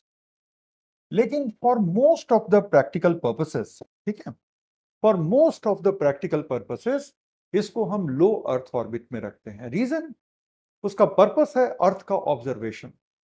जब आप यहां पे किसी भी सैटेलाइट को रखते हैं, तो आप कोशिश करते हैं कि ये अर्थ के थोड़ा पास रहे और हमें हाई रेजोल्यूशन इमेजेस अर्थ के किसी खास लोकेशन की दे। और आप ये भी चाहेंगे कि वो दिन में एक सर्टेन टाइम पर वो उस पॉइंट से जरूर गुजरे जिस पॉइंट को आपको स्टडी करना है, सो दैट उस पॉइंट का आपको डिटेल्ड इमेज मिले, और फिर उस पॉइंट के अबव और उस पॉइंट के बिलो की भी आपको इमेज मिले। उस पॉइंट के लेफ्ट और राइट की इमेज आपको नहीं मिलेगी, लेकिन उस पॉइंट के अबव और बिलो की थोड़ी थोड़ी इमेज आपको मिलेगी। अब यहां से हम देखते हैं कि मोस्ट प्रैक्टिकल पर्पसेस के लिए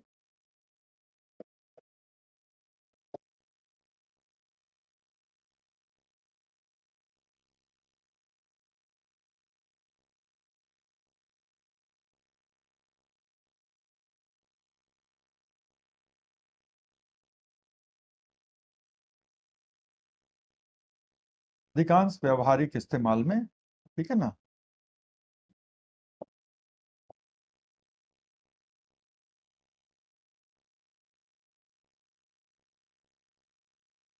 इसको जो है हम रखते हैं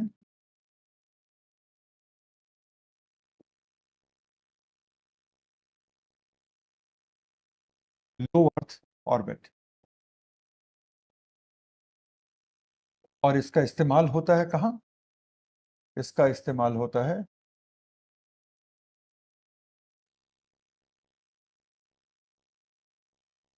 भूप्रेक्षण के लिए, दैट इज अर्थ ऑब्जर्वेशन के लिए।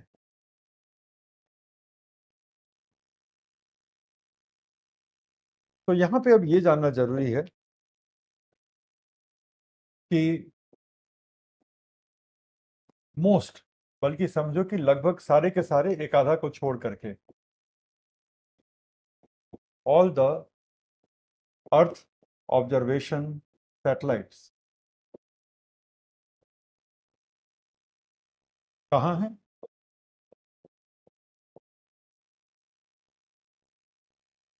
पोलर पोलर ऑर्बिट्स में है, ध्रुवीय कक्षाओं में है। तो भारत के लगभग सारे, एक आधा को हमने मेंशन किया है कि जियो स्टेशनरी में है, लेकिन इसके अलावा जितने हैं भारत के लगभग सारे, वो ध्रुवीय कक्षाओं में हैं। तो मेरे हिंदी के स्टूडेंट अब इसका डिक्टेशन लिख लें। भारत के लगभग सारे भूप्रेक्षण उपग्रह, भारत के लगभग सारे भूप्रेक्षण उपग्रह ध्रुवीय कक्षाओं में स्थित हैं, ध्रुवीय कक्षाओं में स्थित हैं। एक बार बोर्ड पे जितना कुछ लिखा हुआ है उसको आप लोग देख लीजिए,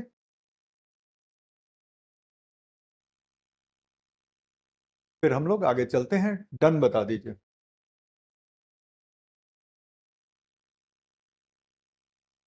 डन। अब इसका एक अगला पॉइंट देख लीजिए, और वो जो अगला पॉइंट है वो है सन सिंक्रोनस।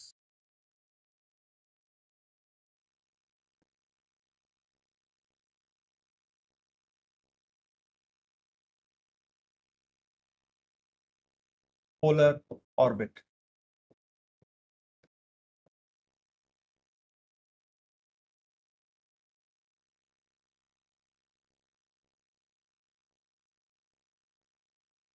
सूर्य तुल्यकालिक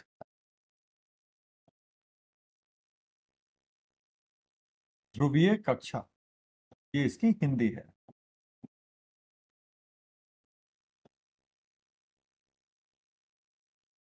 और 675 किलोमीटर से लेकर के 850 किलोमीटर की जो रेंज है, ये जो ऊंचाई है,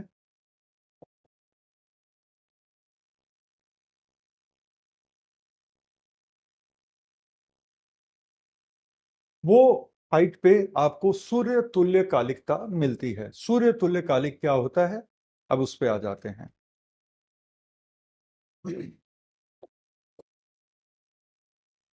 सबसे पहले हम एक सर्कल बनाते हैं। ये हो गई हमारी अर्थ।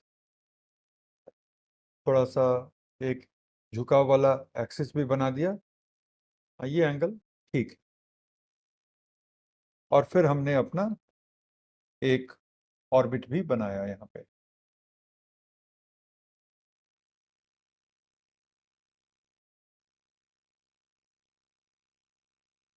All right. हमारी अर्थ जो है,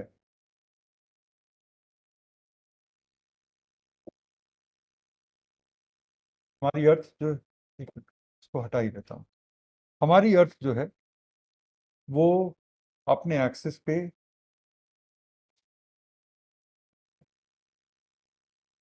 रोटेट कर रही है, ठीक है। हमारी अर्थ अपने एक्सिस पे रोटेट कर रही है, और कोई भी सैटेलाइट जो यहां पर है वो इस डायरेक्शन में जा रहा है, ठीक है।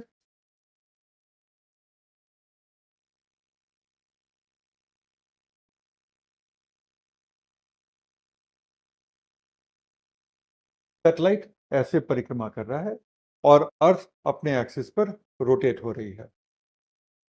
सैटेलाइट को आप ऐसी हाइट पे रखते हैं कि जब सैटेलाइट यहां से गुजरे, ठीक है, जब सैटेलाइट यहां से गुजरे उस समय आपके जो डिजायर्ड लोकेशन है वहां पे दिन का एक पर्टिकुलर टाइम हो रहा हो।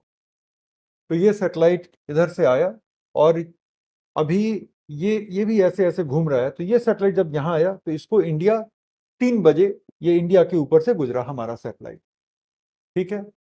और फिर अर्थ ऐसे ऐसे रोटेट कर रही है, सैटेलाइट भी नीचे गई, तो ये सेम सैटेलाइट रात के लगभग 3 बजे इंडिया को डार्क में भी देखेगी, सेम सैटेलाइट। तो एक सैटेलाइट वर्ल्ड के किसी एक पॉइंट को दिन में एक फिक्स टाइम पे 2 बार देखती है। एक बार वो देखती है दिन के मान लो 12 बजे, तो एक बार रात के 12 बजे देखेगी जब डार्क होगा। इस तरह से सन के साथ इसकी एक सिंक्रोनिसिटी बनी हुई है। ये अर्थ ऑब्जर्वेशन के लिए बड़ा बेनिफिशियल है। इंडिया के पास इतने ज्यादा अर्थ ऑब्जर्वेशन सैटेलाइट हैं, इतने ज्यादा, कि इंडिया हर आधे घंटे पर अपने हर पॉइंट को देख रहा है, दिन हो या रात हो। राइट, दिन हो या रात हो, हर इंडिया का हर एक एरिया हमारे रिमोट सेंसिंग सैटेलाइट के रेंज में है, और हर आधे घंटे का आपको रिमोट सेंसिंग का इमेज मिल रहा होगा, कभी इस सैटेलाइट से, कभी उस सैटेलाइट से, कभी उस सेंसर से, कभी उस सेंसर से। तो ये कहलाता है sun synchronous polar orbit. Short में इसको हम कहते हैं SSPO, सन सिंक्रोनस पोलर ऑर्बिट। तो अभी जब हम बात कर रहे थे कि ध्रुवीय कक्षाओं का सबसे ज्यादा इस्तेमाल होता है, तो ये याद रखने लायक बात होगी यहाँ पे ध्रुवीय कक्षाओं के संदर्भ में, ये यहाँ पर याद रखने की बात होगी कि ध्रुवीय कक्षाओं के साथ साथ हाइट भी हम ऐसे रेंज में रखते हैं कि वो सन सिंक्रोनस हो, कि वो हमारी सैटेलाइट ऊपर से नीचे यूं आ रही है, ऐसे आ रही है आपके सामने, और अर्थ भी रोटेट करते हुए, जब वो सैटेलाइट यहाँ आया तो अर्थ भी रोटेट करके इंडिया उसके सामने है एक certain time of the day पे, और जब ये इधर गया फिर इंडिया एक बार इसके सामने आया, लेकिन वो 12 घंटे के बाद वाले टाइम पर आया। और इस तरह से आप एक ही पॉइंट का ऑब्जर्वेशन कर सकते हैं। क्या वो दुनिया के दूसरे हिस्सों को भी देख रहा होगा? बेशक देख रहा होगा। ठीक है, अब मान लो वही सैटेलाइट इंडिया को देखा, और इतने में सैटेलाइट नीचे जा रहा है और अर्थ ऐसे जा रहा है, इतने में उसको मालदीव दिख गया जो इंडिया के दक्षिण में है लेकिन थोड़ा सा पश्चिम में है, और नीचे गया उसको शायद कुछ और भी दिख जाए, है ना, अफ्रीका का दक्षिणी हिस्सा उसको दिख जाए, और नीचे जाए तब तक उसको साउथ पोल दिख जाए। ठीक है, वो अर्थ भी तो रोटेट हो रहा है, और इस तरह से फिर वो जैसे ऊपर आएगा तो 12 घंटे में वो फिर इंडिया के ऊपर से गुजर रहा होगा। इस तरह से हमारा सन सिंक्रोनस पोलर ऑर्बिट काम करता है, जहां पे हमारे ज्यादातर लगभग सारे, एक आधा को छोड़ करके, रिमोट सेंसिंग सैटेलाइट प्रविष्ट हैं। Are we clear? अब सवाल है तो इस पे पूछ लो, 2 मिनट इससे जुड़े हुए, सिर्फ सन सिंक्रोनस से जुड़े हुए सवालों पर, और फिर हम आएंगे अगले टॉपिक पर।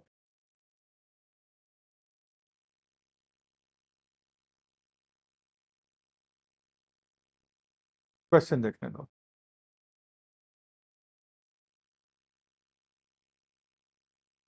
सैटेलाइट का भी एंगल होता है क्या अर्थ के सापेक्ष? बिल्कुल होगा, क्यों नहीं होगा। ऐसा जरूरी नहीं है कि वो पोल के सापेक्ष बिल्कुल 0 डिग्री पे ही रहेगा। पोल, ये तो सिंप्लिसिटी के लिए मैंने बना दिया कि पोल के सापेक्ष 0 डिग्री बना रहा है, लेकिन ये हो सकता है कि पोल के सापेक्ष 4 डिग्री 5 डिग्री ऐसे थोड़ा सा टिल्टेड भी हो। ठीक है सर, पाकिस्तान के परमाणु बम कहाँ रखे हैं, दिखाई देगा? नहीं, बिल्कुल नहीं। उसके लिए स्पाई सैटेलाइट होते हैं। ठीक है,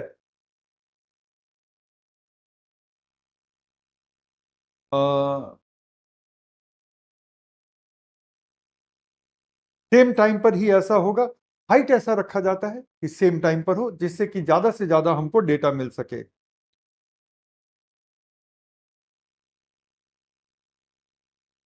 सोलर फ्लेयर्स सैटेलाइट पर इफेक्ट पड़ता है। आदित्य में हम देखेंगे सोलर फ्लेयर्स के बारे में। सैटेलाइट्स के कम्युनिकेशन ट्रांसमीटर पे बिल्कुल फर्क पड़ता है। मालदीव्स इंडिया से अपने सेना को हटा रहा है। चूंकि मालदीव्स की बात चली तो इसलिए रौनक ने ये अपना ज्ञान बताया।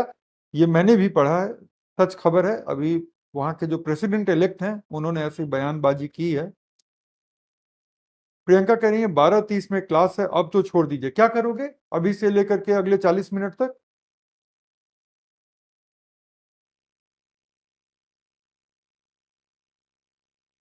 Sir please side.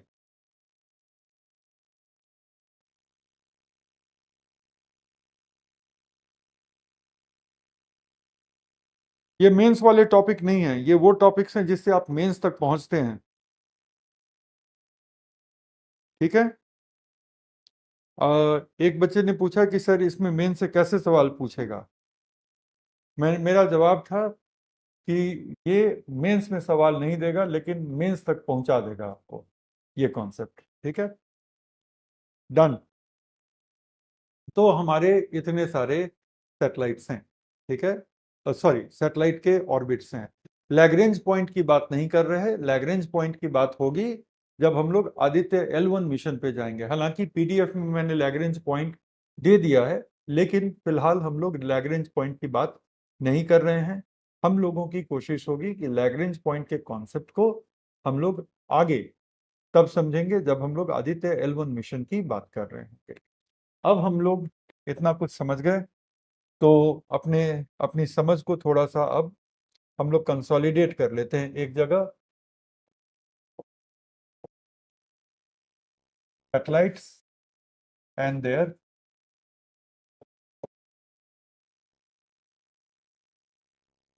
Most used orbits.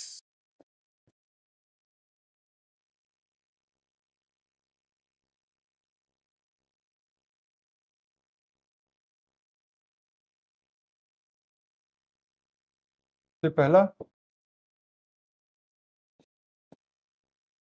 संचार के उपग्रह,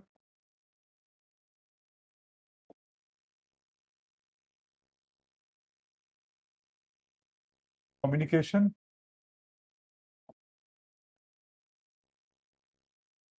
मोस्टली जियो।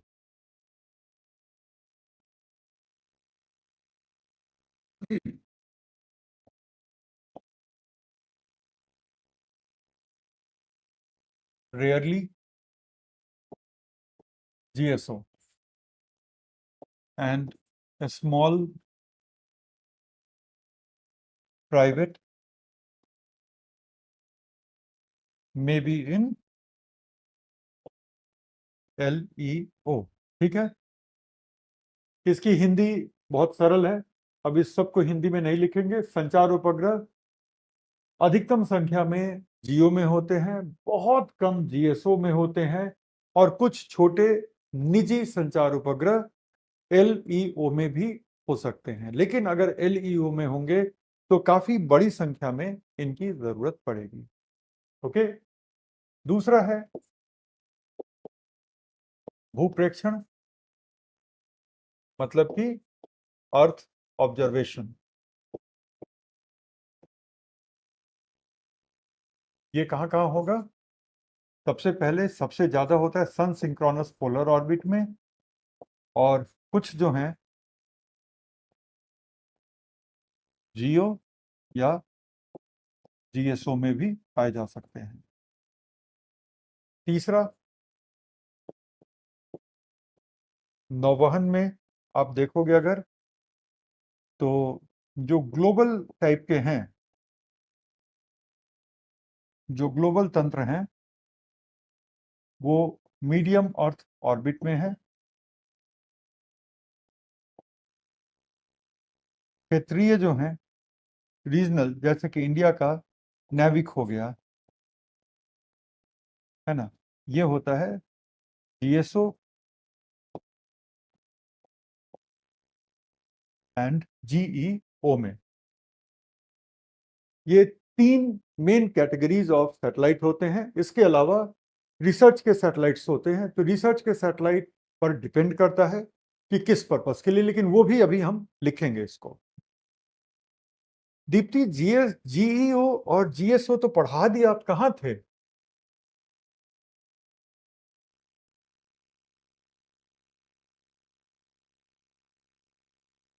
नवीन भी पूछ रहे हैं what is GEO and GSO, आप लोग कहाँ थे?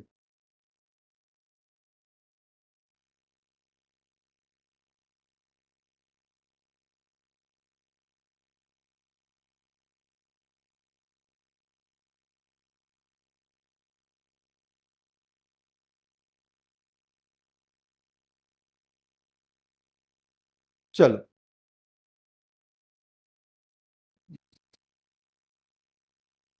इसमें ऑप्शंस भी आ गए हैं। कुछ लोग कह रहे हैं कि ये लोग सो गए थे शायद, कुछ लोग कह रहे हैं कि ये लोग मून पर थे। ऐसा कुछ नहीं है, हो सकता है कुछ लोग लेट से भी आए हों, या उस समय थोड़ी देर के लिए ध्यान कहीं और हो। अब किसी का मजाक क्यों बना रहे हो? लेकिन हाँ, ये करा दिए है ना, इसीलिए हम पूछ रहे हैं कि कहाँ थे। राइट, सर उसे सन सिंक्रोनस क्यों बोला जाता है? ये बहुत अच्छी बात है कि सन सिंक्रोनस क्यों बोला जाता है। क्योंकि एक सन डे में, सन का डे का मतलब कि 24 घंटे में जिस तरह से इंडिया के ऊपर सन के आने की एक समय है, सन की अलग अलग दिशाओं का एक समय है, ठीक है ना, तो इसी तरह से इस सैटेलाइट का भी इंडिया के ऊपर आने का एक नियत समय है। आपको पता है ना कि दिन में 3 बजे सन किस एंगल पे आपको मिलेगा, दिन के 4 बजे सन किस एंगल में मिलेगा, दिन के 1 बजे सन किस एंगल में मिलेगा, तो वो सब प्रेडिक्टेबल है। इसी तरह से ये सैटेलाइट दिन के कितने बजे आएगा आपके सामने, वो भी एकदम प्रेडिक्टेबल, इसीलिए इसको हम सन सिंक्रोनस कहते हैं। करेक्ट। इसके बाद हम आ जाते हैं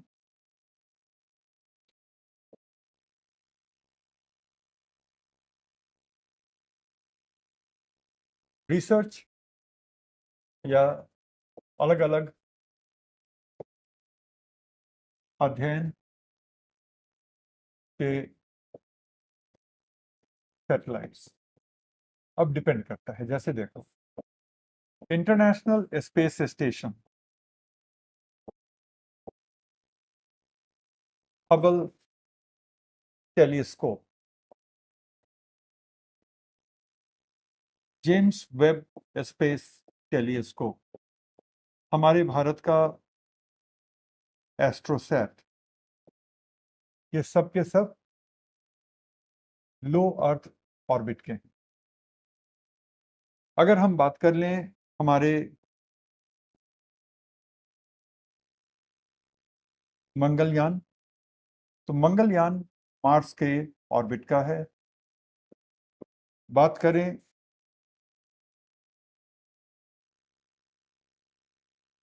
चंद्रयान की, तो ये मून के ऑर्बिट का है। और एलईओ में जो कमिंग सून है वो है हमारा गगनयान।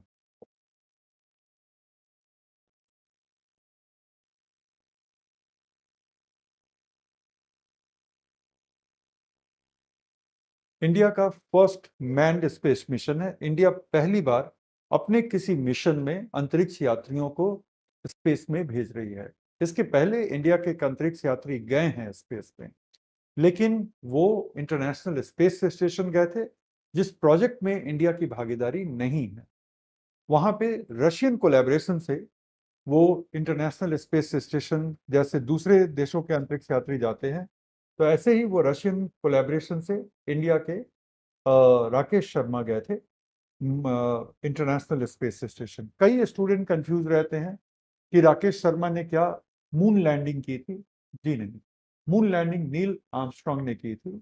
और यूरी गैगारिन ने स्पेस में पहली बार बाहर, स्पेस क्राफ्ट के बाहर वॉक किया था, जिसको हम स्पेस वॉक कहते हैं। तो वो यूरी गैगारिन थे। वो थे कहाँ के? वो थे यूरी गैगारिन सोवियत रूस के, और नील आर्मस्ट्रांग अमेरिका के। ठीक है ना।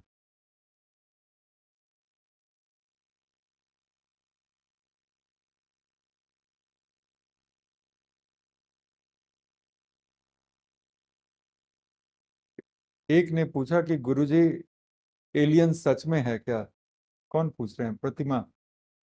हाँ, तुम्हें क्या लग रहा है, साइंस कौन पढ़ा रहा है तुम्हें? क्यों मुझ पे फर्क नहीं पड़ता है जब आप लोग कहते हो कि अब रहने दो सर, अगली क्लास है तो?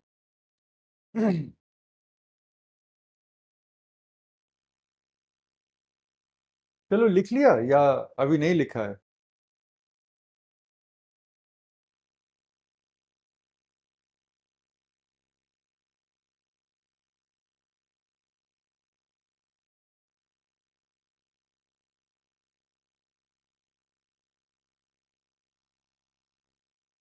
चलो हो गया,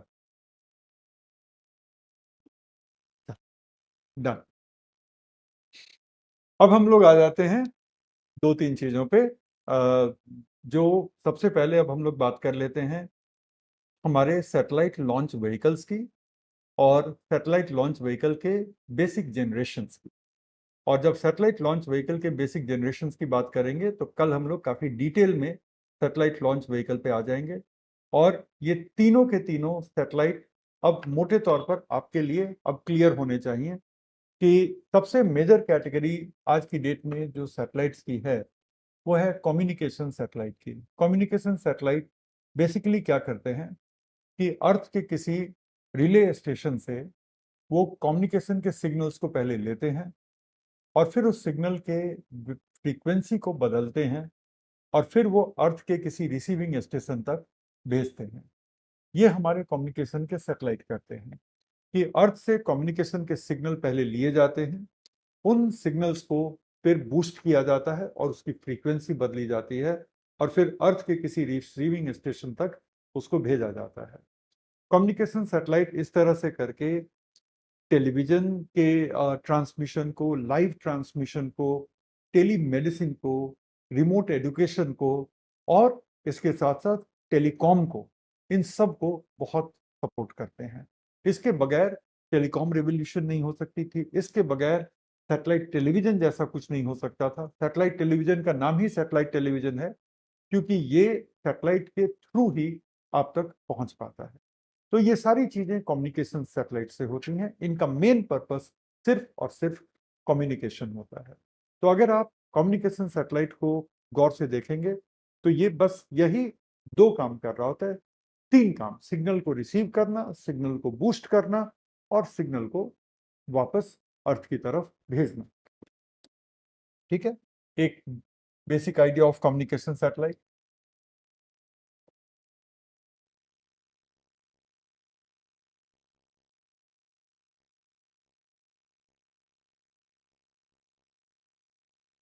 जिनको हम हिंदी में कहते हैं संचार उपग्रह।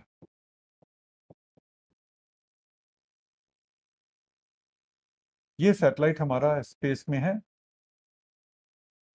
ये इसके सोलर पैनल्स हैं।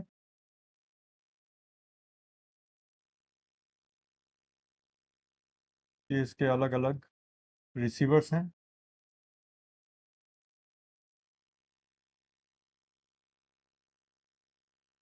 और ट्रांसमीटर भी होते हैं।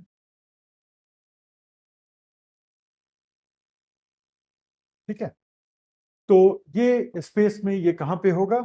ये होगा जियो ऑर्बिट में होगा, है ना। ये तो हम सारे लोगों को पता है कि ये कम्युनिकेशन सैटेलाइट की सबसे अच्छी जगह जो होती है वो होती है जियो ऑर्बिट। यहाँ पे ये क्या करता है जियो ऑर्बिट में, कि ये अर्थ के किसी स्टेशन से, जहाँ पे एंटेना लगा हुआ है,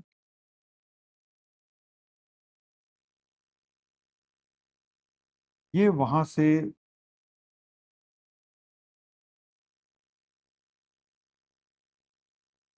सिग्नल्स को रिसीव करता है। और सिर्फ सिग्नल को रिसीव नहीं करता, बल्कि सिग्नल को रिसीव करने के बाद सिग्नल को बूस्ट करता है, उसकी फ्रीक्वेंसी को बदलता है। सिग्नल को बूस्ट क्यों करेगा, उसकी फ्रीक्वेंसी को क्यों बदलेगा?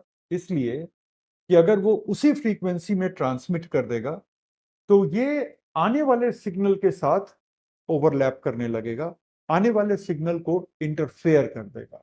इसलिए जरूरी है कि सिग्नल को सबसे पहले चेंज किया जाए, उसकी फ्रीक्वेंसी को बूस्ट करने से सिग्नल स्ट्रांग रहता है और सिग्नल का लॉस कम होता है। तो उसके बाद हमने बूस्ट कर दिया इसको, और फिर उसको हमने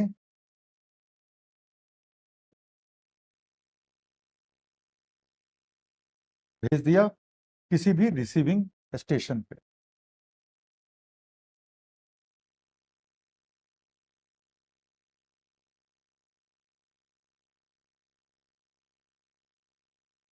किसी रिसीविंग स्टेशन को भेज दिया। ये काम करते हैं हमारे कम्युनिकेशन के सैटेलाइट। पहला क्या है?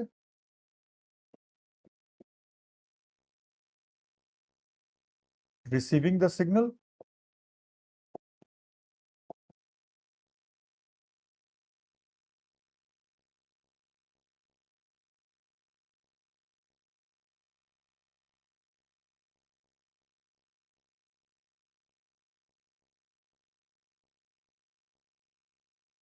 दूसरा स्टेप यहां पे चलता है, which is called signal boosting.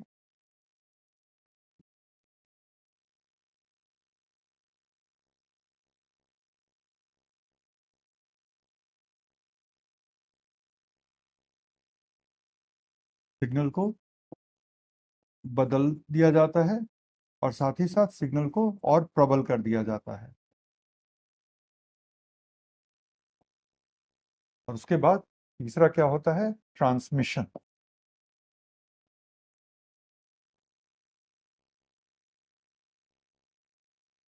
Transmission का मतलब होता है इंप्रेशन। और इसका इस्तेमाल कहाँ कहाँ हम कर सकते हैं? इसका इस्तेमाल हम कर सकते हैं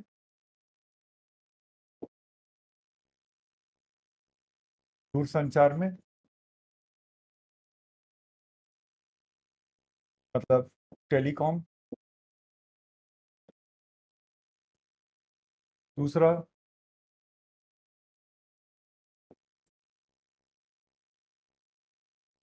मोबाइल इंटरनेट में।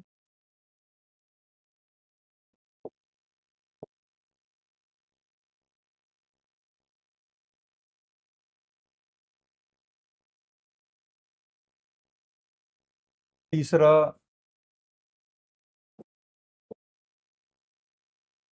सैटेलाइट टेलीविजन में।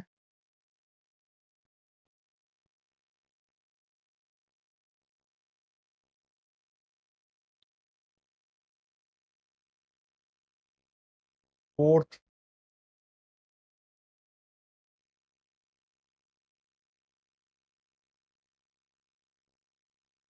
हम करते हैं टेलीमेडिसिन में, जिसको हम सुदूर चिकित्सा कहते हैं। इसमें क्या होता है कि दूर दराज के छोटे छोटे हॉस्पिटल में बहुत अच्छे डेडिकेटेड कम्युनिकेशन चैनल्स के जरिए बड़े हॉस्पिटल के स्पेशलिस्ट डॉक्टर वहाँ के डॉक्टर्स को गाइड करते हैं किसी बहुत कॉम्प्लिकेटेड प्रोसेस को ट्रीट करने के लिए। तो इसको हम कहते हैं टेलीमेडिसिन।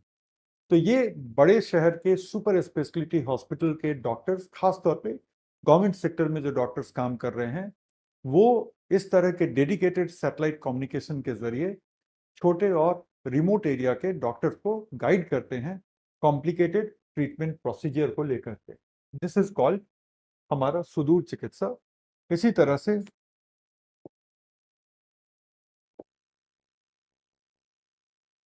रिमोट एजुकेशन, जो कि है दूरस्थ शिक्षा। और लास्टली डिजास्टर मैनेजमेंट, जब कोई भी कम्युनिकेशन का सिस्टम काम नहीं कर रहा होता किसी डिजास्टर साइट पे, ठीक है ना, तो वहां पे सैटेलाइट कम्युनिकेशन फिर भी काम कर रहा होता है, क्योंकि आपदा पृथ्वी पे आई होती है, आपदा अर्थ पे आई होती है, सैटेलाइट कम्युनिकेशन फिर भी काम कर रहा है। बहुत मैसिव अर्थक्वेक हुआ, टेलीकम्युनिकेशन के टावर वगैरह एकदम से गिर गए हैं, पूरा टेलीकॉम का सिस्टम, इलेक्ट्रिसिटी का सिस्टम खत्म हो गया है, फिर भी बैटरी ऑपरेटेड सैटेलाइट फोन से आप कनेक्ट कर सकते हैं। तो ये हमारे कम्युनिकेशन सैटेलाइट के एप्लीकेशंस हैं। एक बार देख लीजिए इसको। एग्रीकल्चर में सबसे ज्यादा इस्तेमाल रिमोट सेंसिंग का होता है।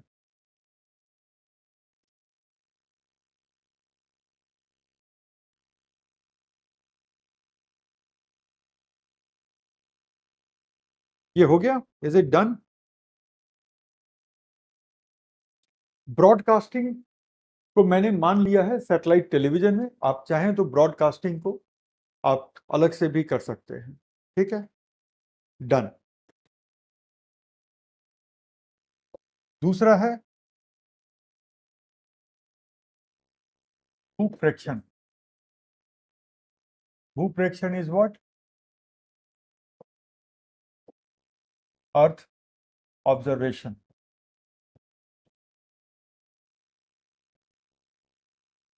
यहां पे क्या होता है कि हमारा एक रिमोट सेंसिंग सैटेलाइट होता है। रिमोट सेंसिंग सैटेलाइट पे अलग अलग सेंसर लगे होते हैं ऐसे, ये इसके सेंसर्स हैं।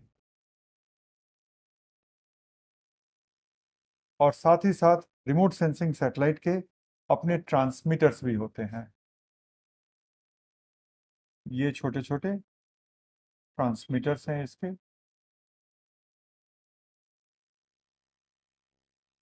ये ट्रांसमीटर्स हुए, तो होता क्या है कि ये अर्थ से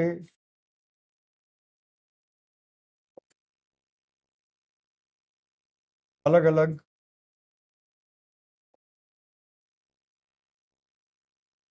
रेज जो आ रही हैं, उनको ये सेंसर्स कैप्चर करते हैं।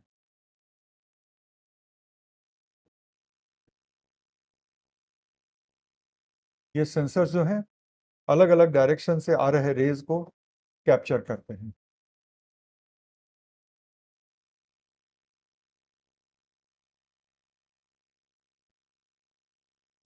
देख रहे हो, ये सब अलग अलग रेज आ रहे हैं और इनको ये कैप्चर करते हैं। और ये कैप्चर करके रिमोट सेंसिंग का जो सेंसर है ना, रिमोट सेंसिंग का ये सेंसर ये कैप्चर करके पूरे के पूरे डेटा को फिर अपने ट्रांसमीटर के जरिए, ठीक है, फिर अपने ट्रांसमीटर के जरिए वो ग्राउंड स्टेशन को प्रसारित करता है। ये ग्राउंड स्टेशन को भेज रहा है यूं। तो सबसे पहला रिमोट सेंसिंग सैटेलाइट में स्टेप 1 है, जहां पे ये अलग अलग रेडिएशन को इसके सेंसर कैप्चर कर रहे हैं। स्टेप 2 इसके अंदर चल रहा है कि इन रेडिएशंस को स्टडी करके ये इमेज डेटा में कन्वर्ट करता है, और फिर स्टेप 3 है कि ये इमेज डेटा ग्राउंड स्टेशन को भेजा जाता है। ये फिगर क्लियर है आप लोगों का? तो ये हम लोग अब लिख लें थोड़ा, क्योंकि अब क्लास के ऑलमोस्ट एंड का टाइम आ गया है। 3 4 5 मिनट में आप लोग को छोड़ भी दूंगा।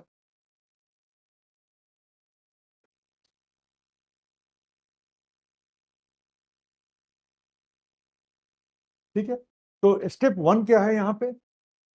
स्टेप 1 है हमारा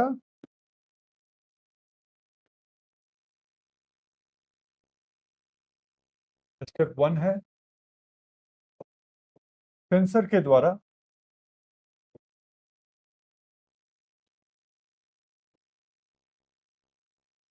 अलग अलग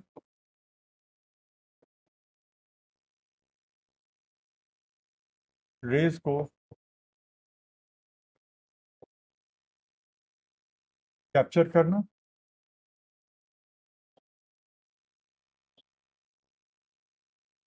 capturing of different raise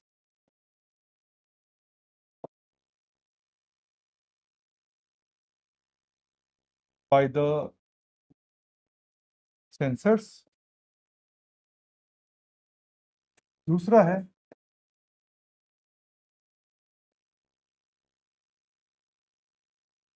raise से प्राप्त जानकारी को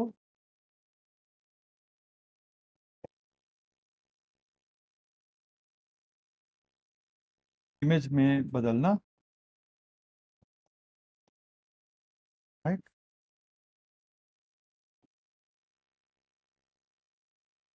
converting the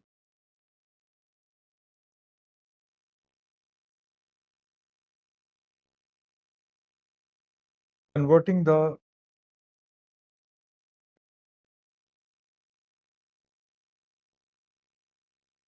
data into image ready data। And तीसरा जो है वो है ट्रांसमिशन। ट्रांसमिशन का मतलब है डेटा का प्रसारण। और कहाँ होगी ये प्रसारण? ग्राउंड स्टेशन के लिए ये प्रसारण हो रही होगी। ये अब आप एक बार ये डायग्राम को बेशक बाद में बना लीजिएगा, लेकिन ये 3 स्टेप्स आप लोग यहाँ पे जरूर लिख लें।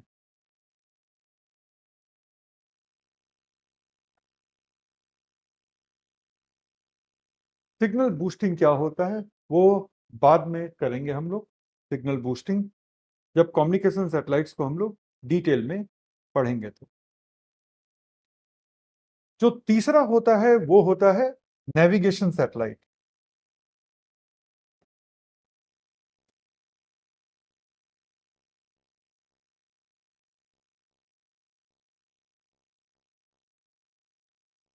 नेविगेशन का मतलब होता है नौवहन।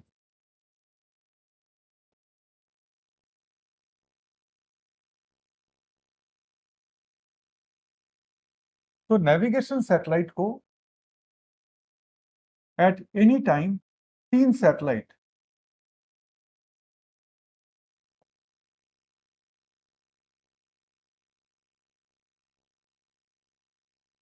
किसी भी जगह को, बहुत सारे सैटेलाइट होते हैं नेविगेशन सैटेलाइट में, ठीक है। तो ये देखो 3 सैटेलाइट किसी भी जगह को कवर करते हैं।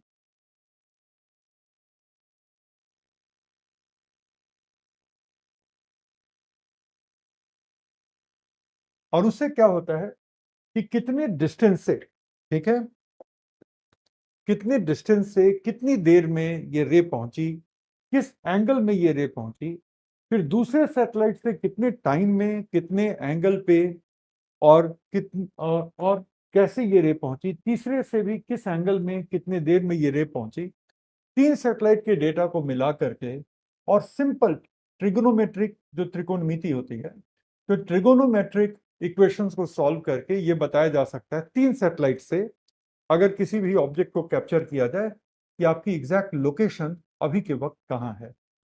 आप इमेजिन करें कि तीन सर्कल हैं, ठीक है, एक मिनट रुकिए।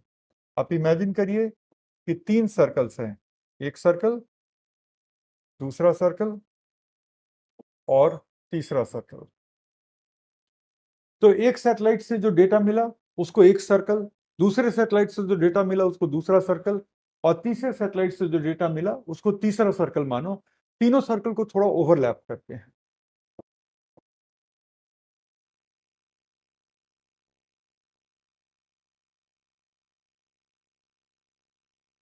कौन सा वो एरिया है जो तीनों सैटेलाइट से ओवरलैप हो रहा है? बस इतना सा एरिया,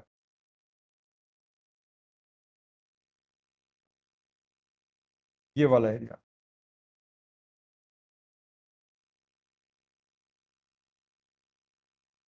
तो आप क्या देख रहे हैं कि तीन सैटेलाइट से काफी एक्यूरेट अंदाजा चल जाता है कि जो व्यक्ति है या जो ऑब्जेक्ट है वो कहाँ पे लोकेटेड है। दो सैटेलाइट से आप सोचो कि कितना बड़ा एरिया आपको पता चलता कि अच्छा ये इतने बड़े एरिया में कहीं भी हो सकता है। अगर एक ही सैटेलाइट होता तब तो पूरा का पूरा सर्कल कहीं भी वो हो सकता था, लेकिन तीन सर्कल से काफी क्लैरिटी आ गई। इसको हम कहते हैं ट्रायंगुलेशन मेथड। इसको हम कहते हैं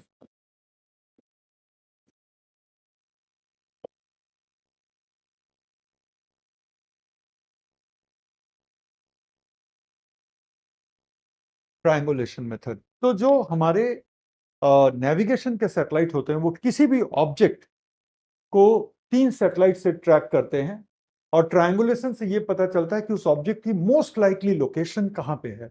और कैसे पता करते हैं? तो सिंपल, रेडिएशन किस एंगल से आई, कितने देर में आई, सैटेलाइट को अपनी हाइट पता है, तो वो उससे डेटा लेगा, दूसरे से, तीसरे से, और ट्रायंगुलेशन से उस चीज की लोकेशन बता देगा। करेक्ट? इसको आप बस बना लो।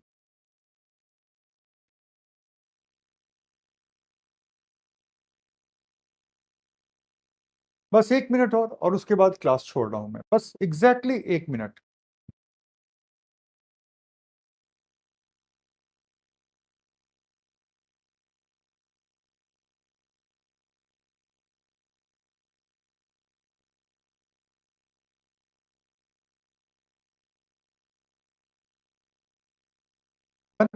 चलो,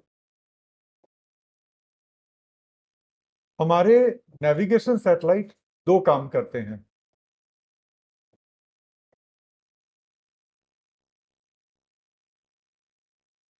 लोकेशन पोजिशनिंग, कि आप कहां पे हैं,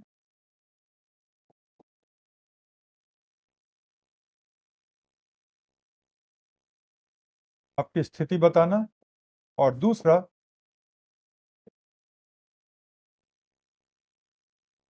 अगर आप कहते हैं कि मैं जहां पे भी हूं वहां से मुझे XYZ प्लेस जाना है, तो नेविगेशन गाइडेंस कि उस जगह को जाने का सबसे छोटा रास्ता क्या हो सकता है। ठीक है, तो नौवहन निर्देश। और चूंकि रेज को यहां देखो, क्योंकि रेज को आने में एक सर्टेन समय आया और ये रेज रिफ्लेक्ट होकर के गई, ठीक है ना, रेज यहां आया और रेज यहां से फिर रिफ्लेक्ट होके गई, कितना टाइम लगा, किस एंगल से आई। तो टाइम के कैलकुलेशन के लिए इन सारे सैटेलाइट में बहुत एक्यूरेट एटॉमिक क्लॉक लगे होते हैं, तो उस तरह से ये एक्यूरेट एटॉमिक टाइमिंग भी बता सकते हैं।